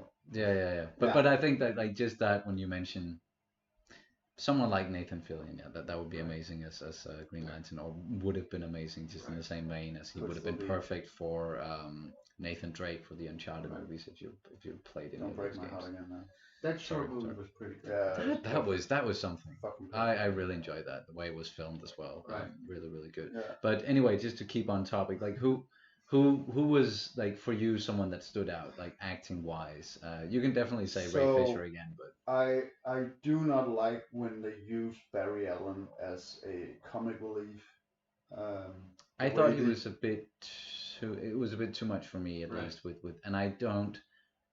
Yeah. I don't fault Ezra Miller as an actor at all. Let's not get into his personal life or anything like that. But I don't fault him. I don't know anything about it, but I remember I didn't like his Flash in the 2017 cut, and I remember there were scenes in the Zack Snyder cut that really got me, because I really thought that I got some scenes that were Barry Allen. Right. So there's always this thing about when you do a Justice League comic, or when you're doing the Flash comic, are you going to do him as a comic relief? And some people think that because a dude is a speedster, he needs to talk fast and be all over the place. And I just remember there were some scenes where I really thought, okay, this is the Barry Allen I know, like this crime fighting forensic detective. I got a lot of stakes. And they almost got into it, the whole like how he perceives the world. Right. What a pain it is to not be able to experience the world in the tempo that we are, and that he constantly has to like have this ADHD on crack. Yeah. Where he just has to concentrate on like how the world is going on around him. So I don't know if that would be my acting choice. I just remember that is some of the scenes that really stuck to me the most, because I really, for the first time, felt like I'm watching, as a dude who has read some of the comics, someone who reminds me of the complex character who is Barry Allen. Yeah. I actually really, just talking about Barry Allen, and I know that you guys have probably seen some of that something from that television series as well, with The Flash and. No, I actually haven't. I haven't watched a lot of the Arrowverse. Okay. The guy who plays him there, Grant Grant I've Gustin. seen that they meet each other at some point. They have like this. Oh yeah, there's a lot of meetups and a lot of crossover stuff happening later on. But I think the way he portrays him is more to my liking in a way, and it's not to say that it's not like how I think Flash should be or not. It's just as a personal thing. Right. It's just how I enjoy the character or not. Yeah. I did really enjoy, just to highlight another actor who He just is had like he's like the Spider-Man of the DC universe. Like the way he's usually portrayed when he's comical. Right. It's like he's funny in the same way that Peter Parker is funny. Right. Yes, but he can also have these very deep and very human scenes, and that's what I think we got from, and that was the actor that I wanted to highlight, was the scenes with Henry Allen. That's his name, right? What, his dad? Yeah, his dad. Yeah, exactly. Dr. Manhattan. With exactly the guy who also played Dr. Manhattan, Billy Crudup. Kruger. Fight. Yeah, fight, however you want to pronounce his name. I think that was just 2 quick scenes, but those were really touching, and he's a really good actor. He really is, and I'm glad he got to do something at least in this movie. Him as Dr. Manhattan is fucking mind-blowing. Yes. He was now perfect. You gotta say that. something that's sacrilegious, because like you are the only man I know who's written the Watchmen comic. I did not write the Watchmen comic. I read the Watchmen. You read the Watchmen. You wrote it? Didn't you know? Alan Moore right here, kid. I am Alan Moore. Still being I'm a wizard. Yes. Yeah. But no, like a lot of people who read those comics doesn't like the movie. It's like Snyder film. I haven't actually met a lot of people who like the I really like that movie. And I really loved it. I really liked it as well. I know it's one of Kat's favorites as well. And I loved it specifically because of the Dr. Manhattan. Right. Yeah. And I don't mind the change that he did either. That was actually quite cool. I did see someone here in the chat, Parth Lad, saying Ray Porter is Darkseid. Apparently, so you were right that name was actually. Thank you. Yes. Whatever his name was. Yes. Yes. Ray Porter was a somewhere. He has a great beard. And we got to see the. Can we just talk a little bit about that? And we got to see the. The Omega Beams. The Omega Beams. Exactly. Just know what you're saying when you're going like. I so very much love that we got to see Darkseid. I remember listening to A Fat Man Beyond. Kevin, it's a Kevin Smith show. If you're into this sort of thing, you need to listen. Yes. It's to that podcast. It's a podcast. I'll just listen to us. And there's an audience member who saw some of the test screenings. After, I think it was after the movie came out. Yeah, in theaters. Yeah, in theaters. Yeah. Right. And she said, "Well, we saw the thing, and it had not finished effects and stuff like that, but we did see Darkseid." And in that version, all we saw was Darkseid. In the end, it was sort of the epilogue. He said, "Bring me the Kryptonian." I was like, I want to see Darkseid. Yeah. Because Darkseid is the original end-all, be-all. Big baddie. Fuck everybody. I am here to kill you. Yeah. And let's not. Well, we can, if you want to talk about it, we can talk about what is the mother box? What is the anti-life equation? Why doesn't anybody explain this to us? It's very much a MacGuffin. It very much is, and I expected that to be like they did that for a reason. They mentioned it several ways through, and even when we got that scene where Steppenwolf kind of found out about the anti-life equation being there on Earth, the only thing that I was a little bit confused about, and I don't know if I'm supposed to be confused about it or if the explanation is going to come later, whatever it is, but so we got the flashback where they went to Earth, right, and they got their asses handed to them. Right. Like apparently the only and then they forgot. And then they forgot that it happened on Earth. That was like. Yeah, well, were you like a touring rock band? Like you don't know? Hello, Cleveland. I remember. But if it was the only place that you bombed as a rock band, the only place where they booed. But where the fuck did we forget? The anti-life and shit. Right. Where did we put it? Steppenwolf, you had it right. Right. Yeah. That was sort of that was one of the things where like I accept this because I'm a comic book fan. Yeah. But it comes back to like the thing I tell about. There's a lot of these things where it seems like a first draft. It feels like a first draft. It feels like somebody had like, hey, Zack Snyder, by the way. But it's I remember reading maybe one comic book where I get sort of a sense like WTF is the anti-life equation. Yeah. Deceased. Read it. It's awesome. Tom Deceased. Taylor. Yeah, he also did the Injustice. Oh, he did. Okay. You need to fire whoever the fuck is on Justice League right now, and you need to get Tom Taylor on there because he did the Injustice League, which you also need to read, which is also very much what the Nightmare. The bad Superman. And I was like, oh my god, Superman is a dictator, and Lois Lane is dead, and I'm so much looking forward to see this. Yeah. So Tom Taylor did. But you can just play some video games, man. It's all based on the Injustice series. Based on the Mortal Kombat fight system. Yes. I saw a lot of those cutscenes just put together, and it was like, oh, this is fucking awesome. This is like a movie. Just go with it, and popcorn and everything. They're genius by themselves, but like I remember when the games came out, and you were like, have you read like the comments they wrote for these? They're based on and not based on like they wrote the game, and then they wrote the comics. It was supposed to be like, oh, we're gonna do a like 5-issue. Why did Superman go bad? Okay, Joker kills Lois Lane. Spoilers. Done. And then we're like, well, this is really good, and this is like selling a bunch. So they did year 1, which was then supposed to be like, this is your prequel. Yeah. And then they were like, well, let's keep going. Because they have like this. When the timeline in DC cuts, it's like 5 years into the future. So they have like year 1, 2, 3, 4, 5. I just read year 1 this week, and it is probably the best like collected universe. Elseworlds DC type non-canon thing I've written since Red Son.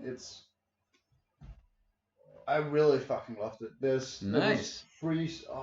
We can't say that because like we are right now talking about a movie that we think you've all been watching, so we can talk spoiler about that. Definitely. I can't spoil this comic for you, but there's like these 3 scenes of deaths, 3 guys, 3 different girls, 3 different characters dying, and I was like, I don't remember reading a comic since I was like a kid or like early teenager where I was like, holy fucking shit. And just feeling that way and like, blew my looking at like the pictures and like the scripts before me and being like, shit, that did not just happen. What the fuck? So good. I think what I was going to say about that is that's probably the only thing. Deceased is the only time I remember reading a comic that actually explains to me what the anti-life equation actually is. I get that the anti-life equation is the MacGuffin that Darkseid needs to rule the universe. Yes, it's a high concept MacGuffin of some sort, where it's just like, I need this thing. It has a name. You know I need it. Right. It's here. Right. There we go. So Mother Boxes, to me at least, has always been sort of a undefined. It is what I need it to be. It's sort of a Deus Ex Machina type deal. Yeah. I like what Tom King did with it in the Mr. Miracle comics that he did a few years ago, which you also need to go read, by the way. You guys as well. You guys, we all have a lot. We're giving you a lot of homework, and then probably mandatory reading. Hopefully, we're going to be on this channel again after the Suicide Squad film, and you've been reading. Yeah. Yes, and then we'll test you, or in some, I don't know how that would work, but in that universe, it's sort of a mother box is something everyone from Apocalypse has. It's their smartphone. It's basically an internet in a box, and it allows them to boom to, which is what Steppenwolf does. Like, he's gone. Yes. And in explanation. One of the things I really like about some writers sort of playing with the idea of, Cyborg, it must be Jeff Johns, because I think that's the only time Cyborg has been in the Justice League fight. Things to us like we know. Well, and like this is why I know, and therefore I kind of feel like I brought you as a DC expert. I kind of feel like I was supposed to be here as the mass expert, like kind of explain what he says. But I have no idea. You're failing at that. Yeah. Okay, no. so in the Translate. in the new 52 version of Justice League, Cyborg is in the Justice League. I think for the first time. Correct me if I'm wrong. But in there, he's made from a mother box, which we now know. That happened here as well. Yes. Yeah. And so he can boom to the Justice League from like, oh, we need to go here, boom to. Oh, that's how we do like the teleportation. Yes. Yes. It's the pipe. Oh, so okay. So if I remember correctly, because I haven't really read this comic book, but when Batman does the jump between dimensions and he goes like into that fear dimension, is that because like that they built the entire satellite on a system from Darkseid's mother boxes? Which one are we talking about now? in the movie, the one where he meets like no, the one where he like is in the comics. Sorry. Okay. But it's where he meets like these alternate versions of him, and I think it's the Bat Metal. Where he has like that's Scott Snyder. That's an entirely different thing. Okay. So here it's basically they're playing with the idea of, well, Cyborg is based on Apocalypse technology, which means the technology wants to go back to Apocalypse. So every time he booms to, there's a risk, like 1 in 1,000. That he might just end up on Apocalypse. Okay. And he can't use it like bam, bam, bam, bam, bam, bam, bam. He can use it, then it needs to regenerate. Yeah. Okay. And it's they have a very specific timeline. Let's just say it's like, oh, then we have to spend like 20 minutes on Apocalypse, and that's shitty.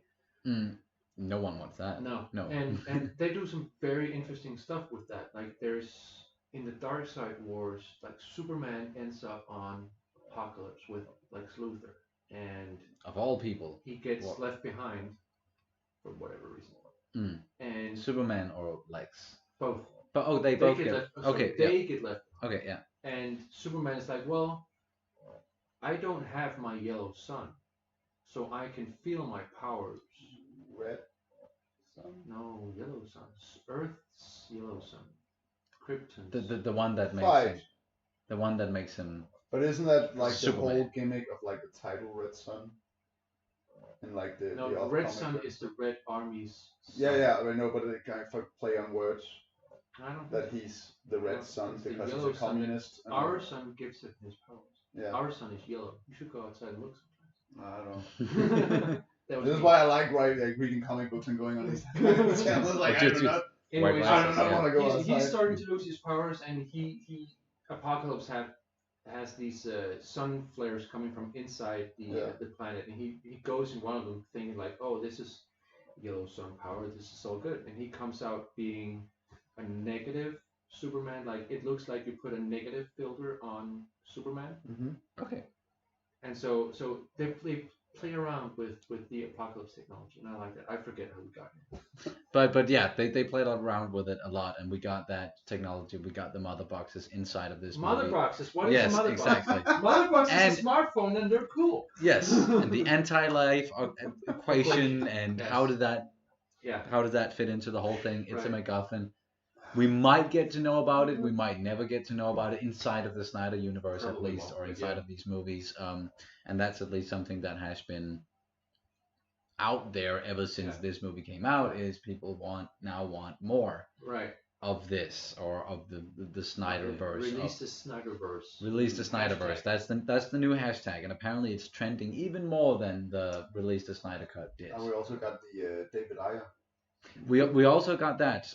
Maybe we can get that version of Suicide Squad, but first we're gonna get the new movie, The Suicide Squad. Right. Soft reboot, sort of sequel. Yeah, which is gonna be directed by James Gunn. But just to steer the conversation back to the actual movie that we're gonna be. Yeah, it's hard, but I do this for a living. We saw, and that we are supposed to dive into spoiler wise. We were talking about characters, and at least some of the characters that I really, really enjoyed. Some of the minor characters, we already mentioned them. Someone like Jeremy Irons as Alfred, or J.K. Simmons as Gordon. I really, really like that. And can I come with a really quick side note on definitely on small side note characters? Yeah. The cop that Lois Lane gives coffee The to, coffee to like 3 or 4 times. Yeah. He's Jimmy Olsen in the Christopher Reeves movie. Oh, that's why I saw someone doing blew like my fucking mind. in the chat, like while I was watching the movie, someone was saying something about Jimmy Olsen. I was like, isn't he dead at this point, like inside of this universe? But that was why. Okay, yes. Yeah, that blew my mind. That's pretty cool. At least give someone like that a minor role, just in the same way that Lou Ferrigno, he got a minor role in in the one of the Hulk movies. One of the Hulk movies or something. Yeah. He's One of those things. Yeah. But what I wanted to make my way towards was that another minor character that just fucking pops up out of nowhere, it seems like, was the Martian Manhunter. The guy with 2 first names. John Johns. John Johns. Yes, exactly. He's French. Yeah, how did you guys feel about seeing someone like that pop up? And was that something you think that was always supposed to be a part of these movies, or was it something that got implemented afterwards? I'm gonna have to ask you to. No, not that. It was just the what's it called? Plastic? I don't know.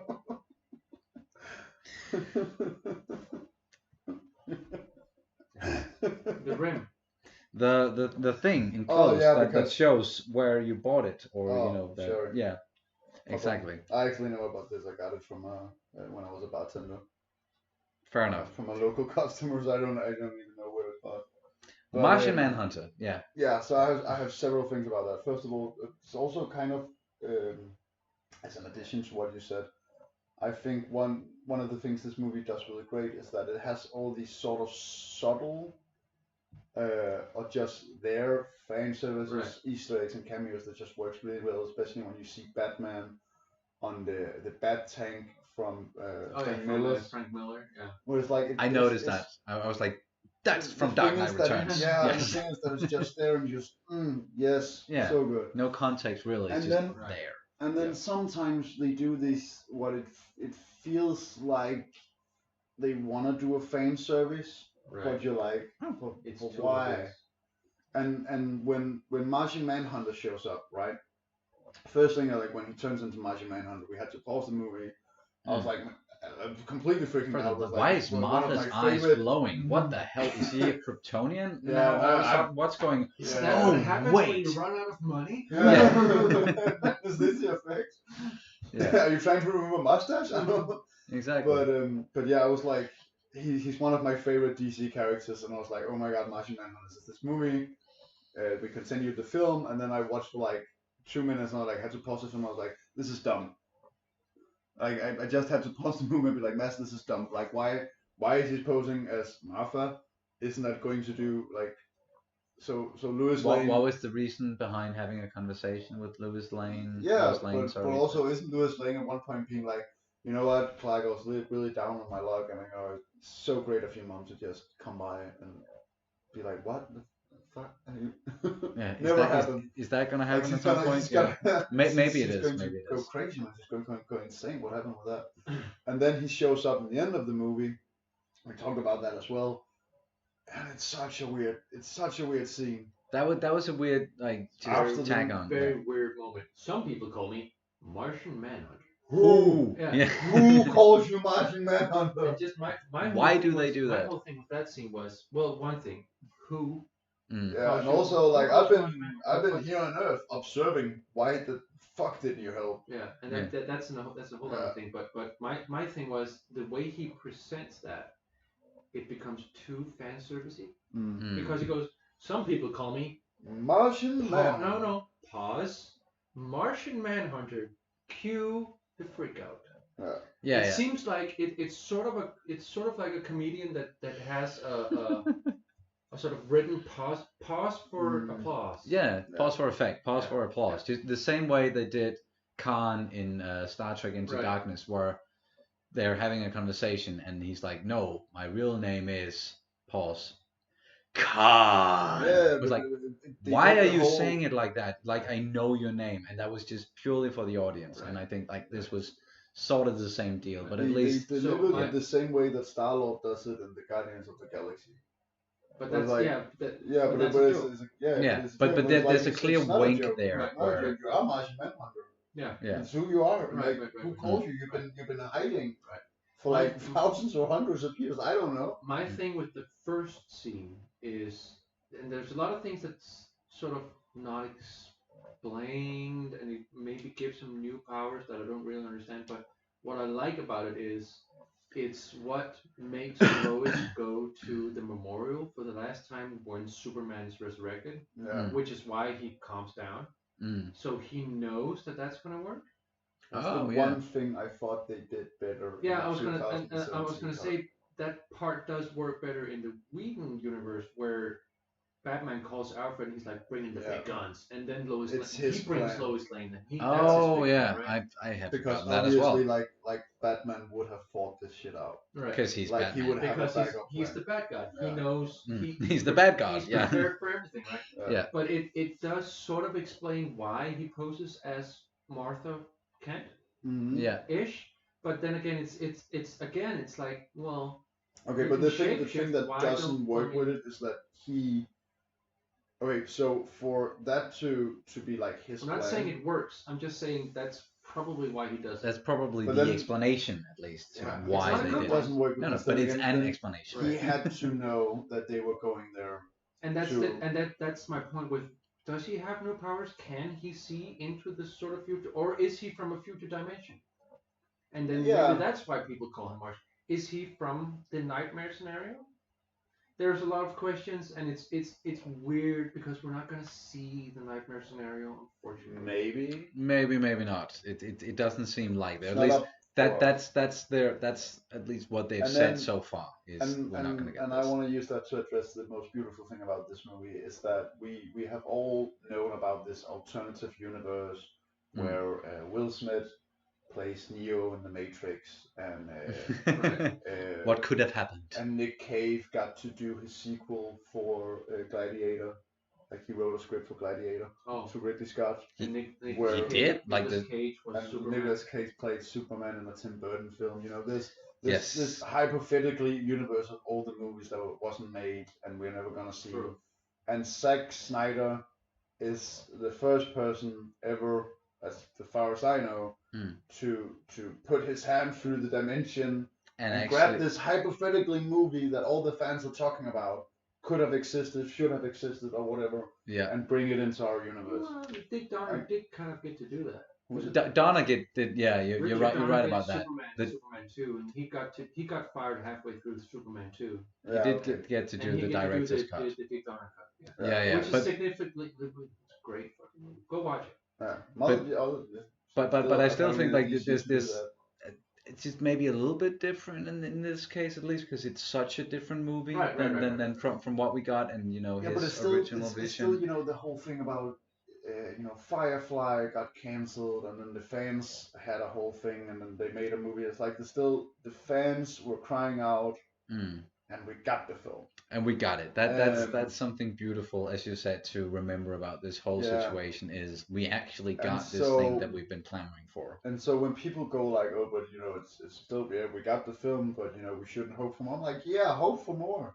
Because because it worked. We did it. It was there. We cried. We begged.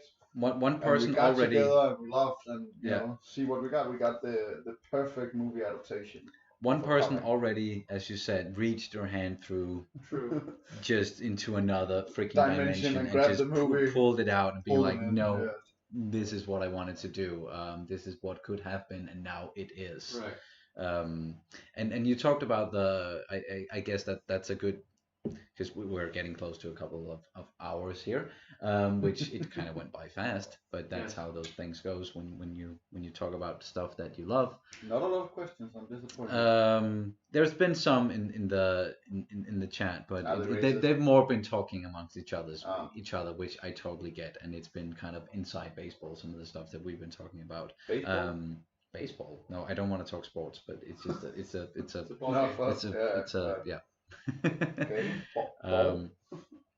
how do you read it? How do you read baseball?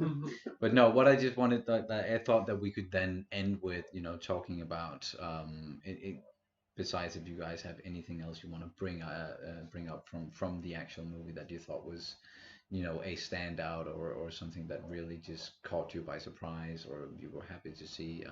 I thought we could talk about the way that they ended it, like the whole epilogue, the nightmare thing. Oh, yes. And another character that kind of popped up. I kind of wish that they hadn't.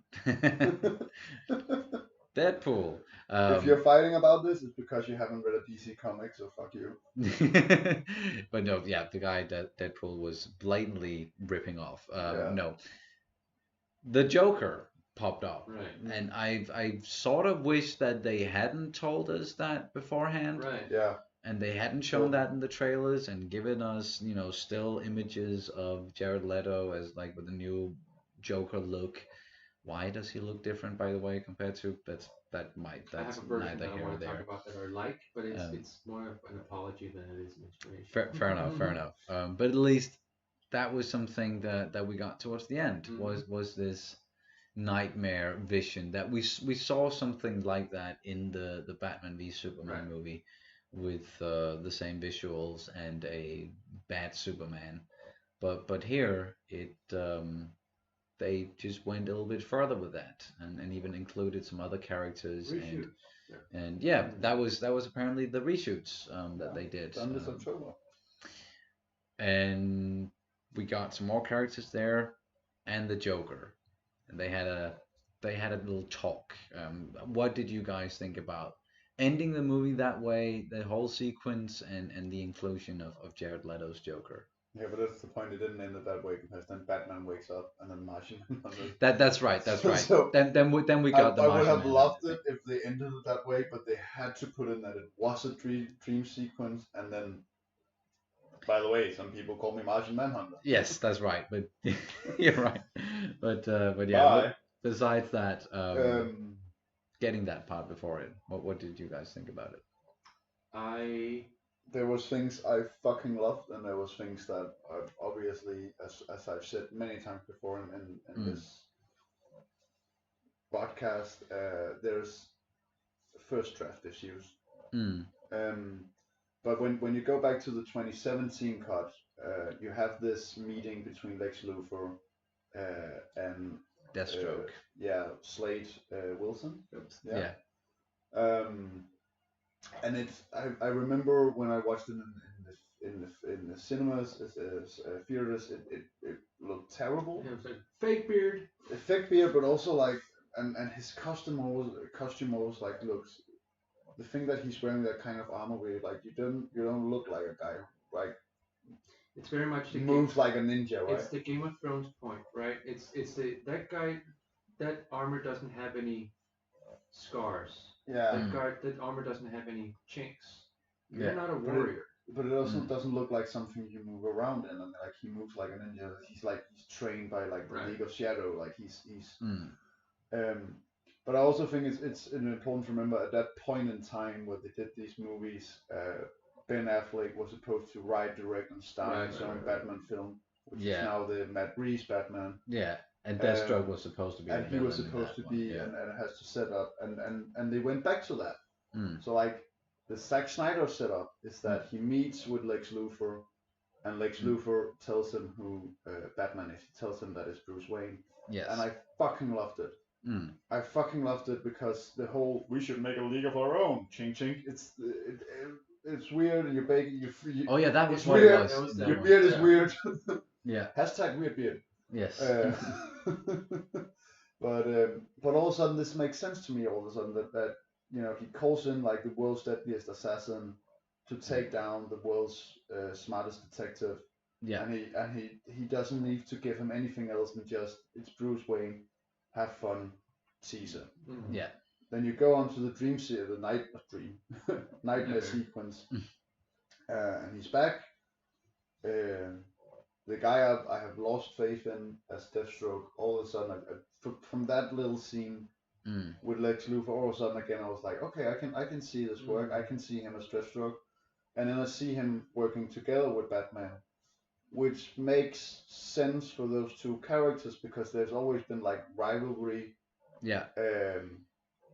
as like they kind of want to achieve the same thing, but they're driven by different things. So obviously, if the world is going to end, they will work together.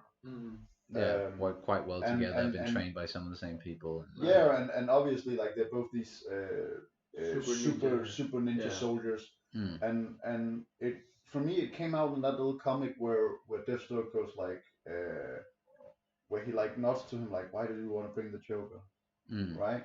It seems like they have a shorthand. They're so professional. That obviously they can throw all this out and work together as a team. Why did we bring that psychopath clown? Yeah, that's something I enjoyed about it as well. Right. Was just seeing that, and I'm always a sucker for post-apocalyptic shit going on in any sort of universes. Any setting really, where it's like, ooh, and who survived and why and what happened, and that's some of the stuff that I found interesting. I think it was like the DC MMO, DC Online game, and they had some cinematics about that, which was also kind of super dope. Yeah, they were really, really cool. Which also had Batman in them, and then he survived, and it was pretty damn cool. And made by Tom Miller, the guy who made the first Deadpool movie. They were. Oh, cool. Blur Studios. Go check out their. Blur Studios have done some for Star Wars Old Republic as well. Those are amazing. Did they also do the ones for the Skyrim? From Skyrim? Yeah. Okay, I thought. Also, what about World of Warcraft, or is that exclusively Blizzard? That's Blizzard. I think Blizzard just. They probably did those themselves. Yeah. They go, we need spaceships. Throw money at the problem. Exactly. Build their own. They have it. They have the money. But yeah, at least but it's cool stuff. Very much just this same aesthetic. Yeah. And there was some really cool stuff in that nightmare sequence. It just, to me, it was the only point during the movie, and thankfully then it was towards the end of the whole experience, but it was the only point towards the movie where I looked at the time and I was going like, oh, so how much do we have left now? Or, it was the only point where I was taken out of the experience. Weird cliffhanger. It is kind of a weird cliffhanger. Also because it's not the cliffhanger. And then Kind of is a cliffhanger. it is a cliffhanger, but then we get another one. It's like the ending of the Lord of the Rings, like Return of the King. Instead of multiple endings, it's just multiple cliffhangers. Right. And it was just one of those things where it took me out of it, and then all of a sudden I started thinking about, but what does this like, where is it going to go? Why not just round it off in a way where I know that Snyder wanted to show us his complete vision, what he wanted to do back then, but now it is a different time, and it's not a certainty that we are going to get more. Right. So it's like, so why make us believe that this is the next thing that's going to happen in the story? This is the next link when we're probably maybe not going to get it. Honestly, I also think it's so the nightmare sequence was, as you said, the reshoot from which was done this October 2020. Yeah. And I honestly also think it was a way for a lot of the actors to come back to the project. Yeah. Like show their support to Zack Snyder, being like, let's shoot something. Let's make something new, like for the like this opportunity that you've this been is given. our support of this project. Like you're showing up on apparently not on set because they shot all the actors separately because of Corona. That makes sense as well. Also, sorry, we all been tested, by the way. Yeah. Speaking of Corona, that's why we can sit together. I really like the appearance of the Joker as well, but I also think that for me there was a lot of deliverance of certain lines. Yeah. That was kind of weird. For example, that they had to name drop different characters and that the characters were dead. Yeah. Speaking the full name of Harley Quinn seemed a little off. Just say Harley, because you already have that. Or her when she died in my eyes. Yeah, sure. It's just a little too exposition. Yeah. Just a tiny bit. It was thought, and then throwing an F-bomb by Batman was awesome. No, that's a good thing. Fucking kill you. About that. Thank you. Fucking kill you. Yeah. Thank you. I forgot about that. I actually that took me aback. Not because I'm like, Batman, don't swear. It was just like, oh. He's angry. He's very. Damn, he's like, he means it. Holy shit. Yeah. stuff went down. Yeah. I think it's sort of I think it's his way of sort of leaving the door askew a little bit. Yeah, and I get why he would want to do that. I get that. I get it. And he's been for off that project for a long time. Yeah. Yes. And for the whole thing of why does the Joker look different? And yada yada yada. And there's a lot of comics that sort of address that. Right? Like Grant Morrison had a whole thing when he did a Batman. Yeah. A Batman run. The Joker talked about. Well, I don't remember if it's a Joker of one of his shrinks at Arkham or whatever. But it was basically like he has periods where his crazy mind sort of overdrives, and like a snake, he has to shred his skin and reinvent himself. And that's why the Joker always looks different. Okay. And then just recently, Jeff Johns did something called the Three Jokers. Yeah. Where in Justice League, Batman goes into, what is his name? Mephisto, maybe? Mephisto is a servant of Darkseid, and he has the I know it all chair, and he can ask him a question. You see him and no. Isn't that he's the dude with like the cloak and stuff? No, that's Darkseid. That's Darkseid. Darkseid, yeah. I think Darkseid. Yeah, Darkseid. I think I don't think we saw Mephisto. I'm not even sure his name is Mephisto, to be honest. Anyway, Batman gets in the chair, and Mephisto can ask it anything, and it just gives him the answers, like super internet. And he goes, okay, who's the Joker? And he goes, ping! And it tells Batman inside his mind, and he can go, well, that can't be right. And that's the only hint we get. And then years after, we get three Jokers, and it turns out, spoilers. Turns out there's three Jokers. Go read. The criminal, the comedian, and the clown. Yeah. And so there's a whole thing. They sort of tried to adapt that in the Gotham series, and there were multiple Jokers in that one. Yeah, there was a thing there. Yeah. But anyway, so they've toyed around with, well, the Joker's not, maybe it's one guy, maybe it's several people, maybe a Joker is made, maybe there's a new Joker for every generation. So I sort of see that. Yeah. And I think Jared Leto could be a good Joker.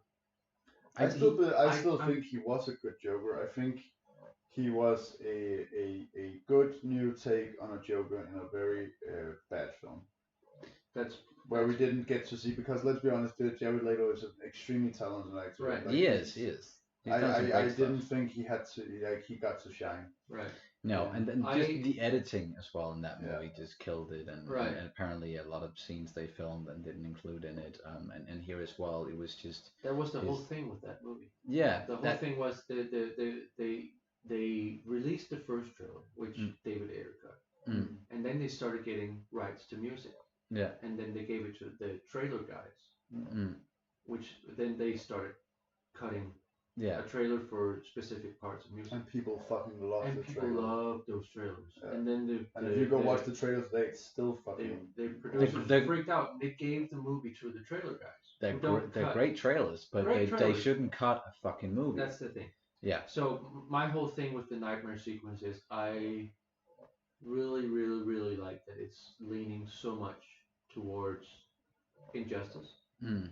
Some of the things I really like about Injustice is not included in this because in Injustice, in the very first series, so it's not really a spoiler. It's kind of a spoiler. The Joker kills Lois Lane. Yeah. He steals Scarecrow gas and fear toxin, kills Jimmy Olsen, kidnaps Lois Lane, and hides her in a submarine made from lead. Or lined with lead or whatever. Superman gets in there, gets fear toxin sprayed in his face, and then sees Doomsday. And not in his face because he can't breathe him. I don't remember how they get it into his blood. Whatever. He gets Scarecrow. He gets fear gassed. Yeah. Some way. And then he sees Doomsday, and he grabs Doomsday, and he flies into space with Doomsday, and he goes, "I'm not gonna let you kill her."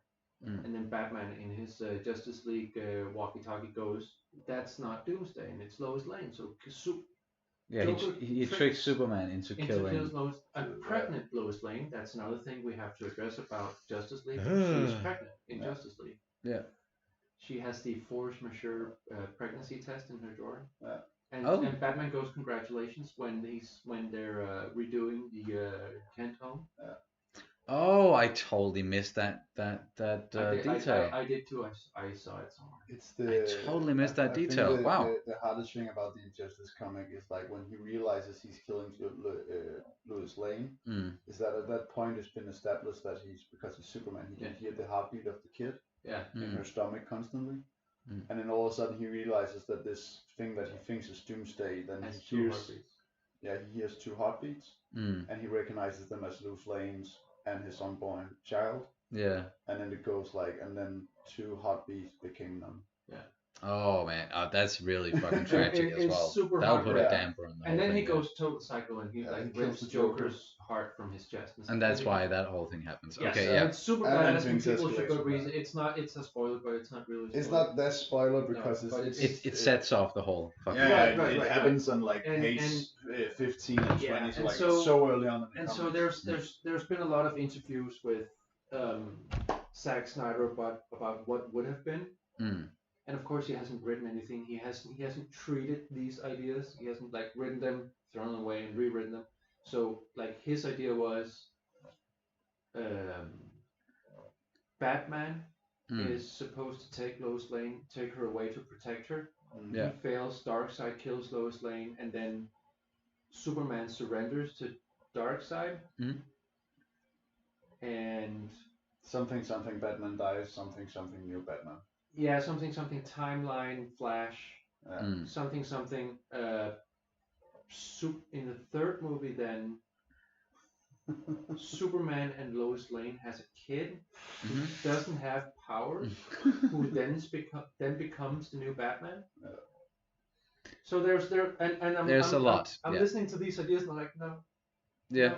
That's like what I am looking forward to seeing is where they're gonna go with Flashpoint now. That's at least something that we will still get. And I hope that they're going to do something with the Nightmare stuff in Flashpoint. Yes, and because they can still. The Flashpoint comics are pretty great. And they can still incorporate. What they do with Batman. Where Bruce Wayne dies and his father becomes Batman and he has like two guns and he's all crazy. Exactly. And that's something that they've been teasing as well. Yeah, that's something that they've been teasing as well with the movies, and we're gonna see Michael Keaton again as a Batman. That I really love but they're not teasing Ezra Miller going back in time actually, because he goes like "Thank you, Mom" or something, or something, Mom, and I was like, ooh. But can we address that right now? You know, DC's coming out with the Flashpoint sort of paradox movie, where they're going to take in different actors from different directors' cinemas. Yeah. And then we're also going to maybe get this multi-dimensional Doctor Strange. Oh yeah, they're doing it in the Marvelverse. They're doing it in the DCverse. They're competing again, like. Yeah. All of a sudden, it just lines up, and then they get to compete again a little bit. And I think if we're lucky, cross our hearts, all of this might be ending up with us seeing what we saw back in the crossover of 2008 with Superman standing with Captain America's shield and Thor's hammer Mjolnir. That could be pretty awesome. Movie we all want? That could be awesome. On, exactly. I bought the Millennium Falcon, and there we go. But I actually that's the George Perez JLA/Avengers comics. I just bid on that on eBay. It's skyrocketing, and I was like, no.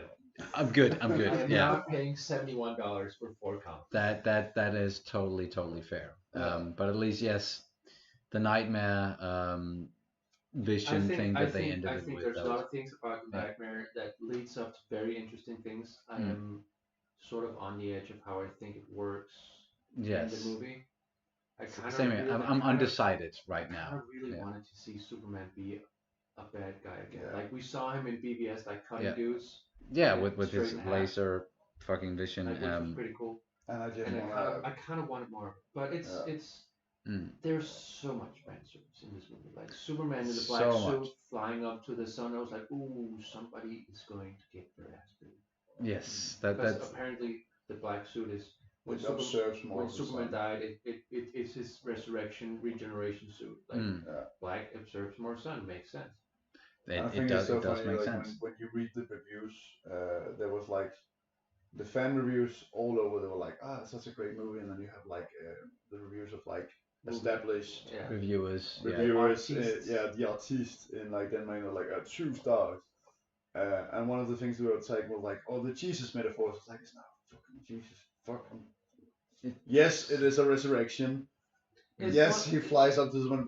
Fuck you. He's not Jesus. It's Superman. He's God. It's sort of like even water's wet. Yeah. Like yes. Yeah. He is Jesus. He is Moses. He is a lot of things. Of course. It's a godlike figure. It's something that he says it in the first movie. You can make them. He's basically his Russell Crowe is God in the first movie, talking to his son, saying like, you can go there. You can make them the best that they can be. You will be their savior. Yeah.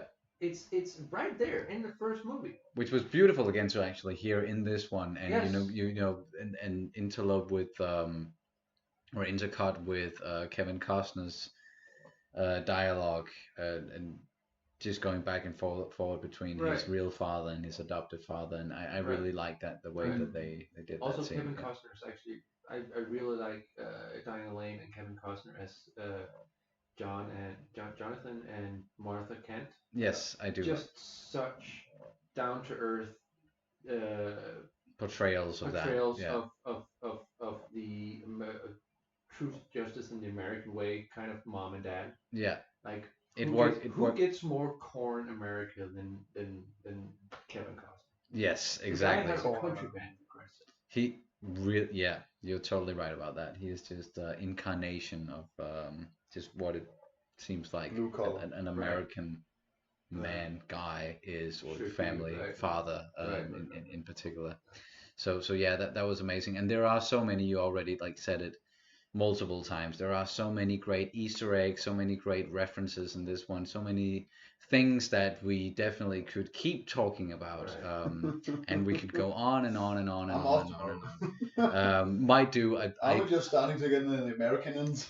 yeah, and getting into the groove of things, but I very much would like to invite you guys back on at some point and just talk some more comics, anything comic wise we can do. It doesn't have to be DC, we can dive into Marvel, we can dive into anything. You can shamelessly promote your own comics as much as you want as well. There are so much good stuff coming for all of us, and just when it comes to this movie, I do know you guys out there, maybe those of you who watch the movie live, and was thinking about my thoughts on some of the things. I just want to mention just real quick. I thought Steppenwolf, for example, was just way better handled in this movie. He actually had a character arc. He actually had motivation. He was so sad. It was really fucking sad. And the way that it ended, and he was just an outcast. He just wanted to be on like the right hand of his master there. I really enjoyed that. And just seeing Darkseid as well, you mentioned it already, seeing the flashback and seeing like Zeus and Ares. Seeing Granny Goodness in the background, I was like, oh, that means Mr. Miracles. Exactly, and I didn't even like, I was asking, I didn't know that was Granny Goodness. When I saw the scene, I was just like, okay, so that was, we saw like the portal open and we saw, okay, that's Darkseid, that's Desaad. Who's the third person, besides all the minions standing on the side? And then people told me in the comments, like, oh, Granny Goodside. Okay, that's, first of all, that's an amazing name, just no matter how you slice it. And I'm just, I would, and we've already, mentioned this several times, I would just love to see them continue this universe, continue some of these stories some way or another. Let's see if they can actually pull it off twice, if they can do something like this whole miracle and pulling something out of another dimension and giving it to us as Peter so elegantly said. I'm very, very happy. Yes, even if we don't, that's a possibility as well, man. No matter what happens, it's just, this was a great thing that we got this movie, and that people continue to talk about it to this day and continue to just dive deep into it, find Easter eggs, and that there's some hype about some sort of collected universe for the DC side of the movies as well. It has made me personally more excited about some of the stuff. My most hard-out dream is that we're going to have a Justice League Dark.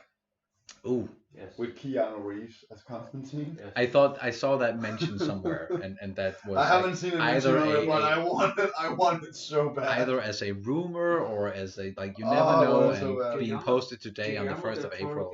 Did do a treatment of Justice League Dark. Yes, he did, and I fucking love Guillermo. A lot of awesome people have been doing a lot of awesome stuff. George Miller, the guy who did Mad Max. Yes. He had a Justice League movie. Yeah. At one point. I would love to see that as well. Yeah. I would love to see that as well. Hammer as Batman, and is he a rapper or that was like Common as J. Kulo as Cool or something. Common was. Was it Common? Because Common is both like a hip hop artist and Green Lantern. Okay. Who's John Stewart about a rapper returning as not as Green Lantern, but as like a more CGI based character. John Johns, maybe. John Johns could be. Martian Manhunter to his friends. Yes. My friends as people know him, people call me Martian Manhunter. Yes. I haven't. This was a comment for a while ago, or at least in the chat, but Stu Pew Pew mentioning that Zack Snyder himself was actually in the movie as the coffee maker who gave. That's Lois Lane. I did read that. That's very true. So it was just Thank cool, you. of course, giving himself a little bit of a cameo. I didn't notice it. I just found my new expert apparently. Oh, that hurt. You're fired. That hurt. No. Oh, but yeah. Anyway, we could go on and on and on and on and on. And I said it already, but I would love to invite you guys back on sometimes, and then we can just dive even deeper into comic lore and just comics lore and what is going on out there, both television wise and movie wise. Dark Horse now? We can do Dark Horse. We can dive into anything really. I would be open. If we're gonna do Dark Horse. I would be open to anything, and like, because there's so much coming out in all of these medias and from all the publishers. That is, we live in a great time when it comes to that. Like there's something for everyone.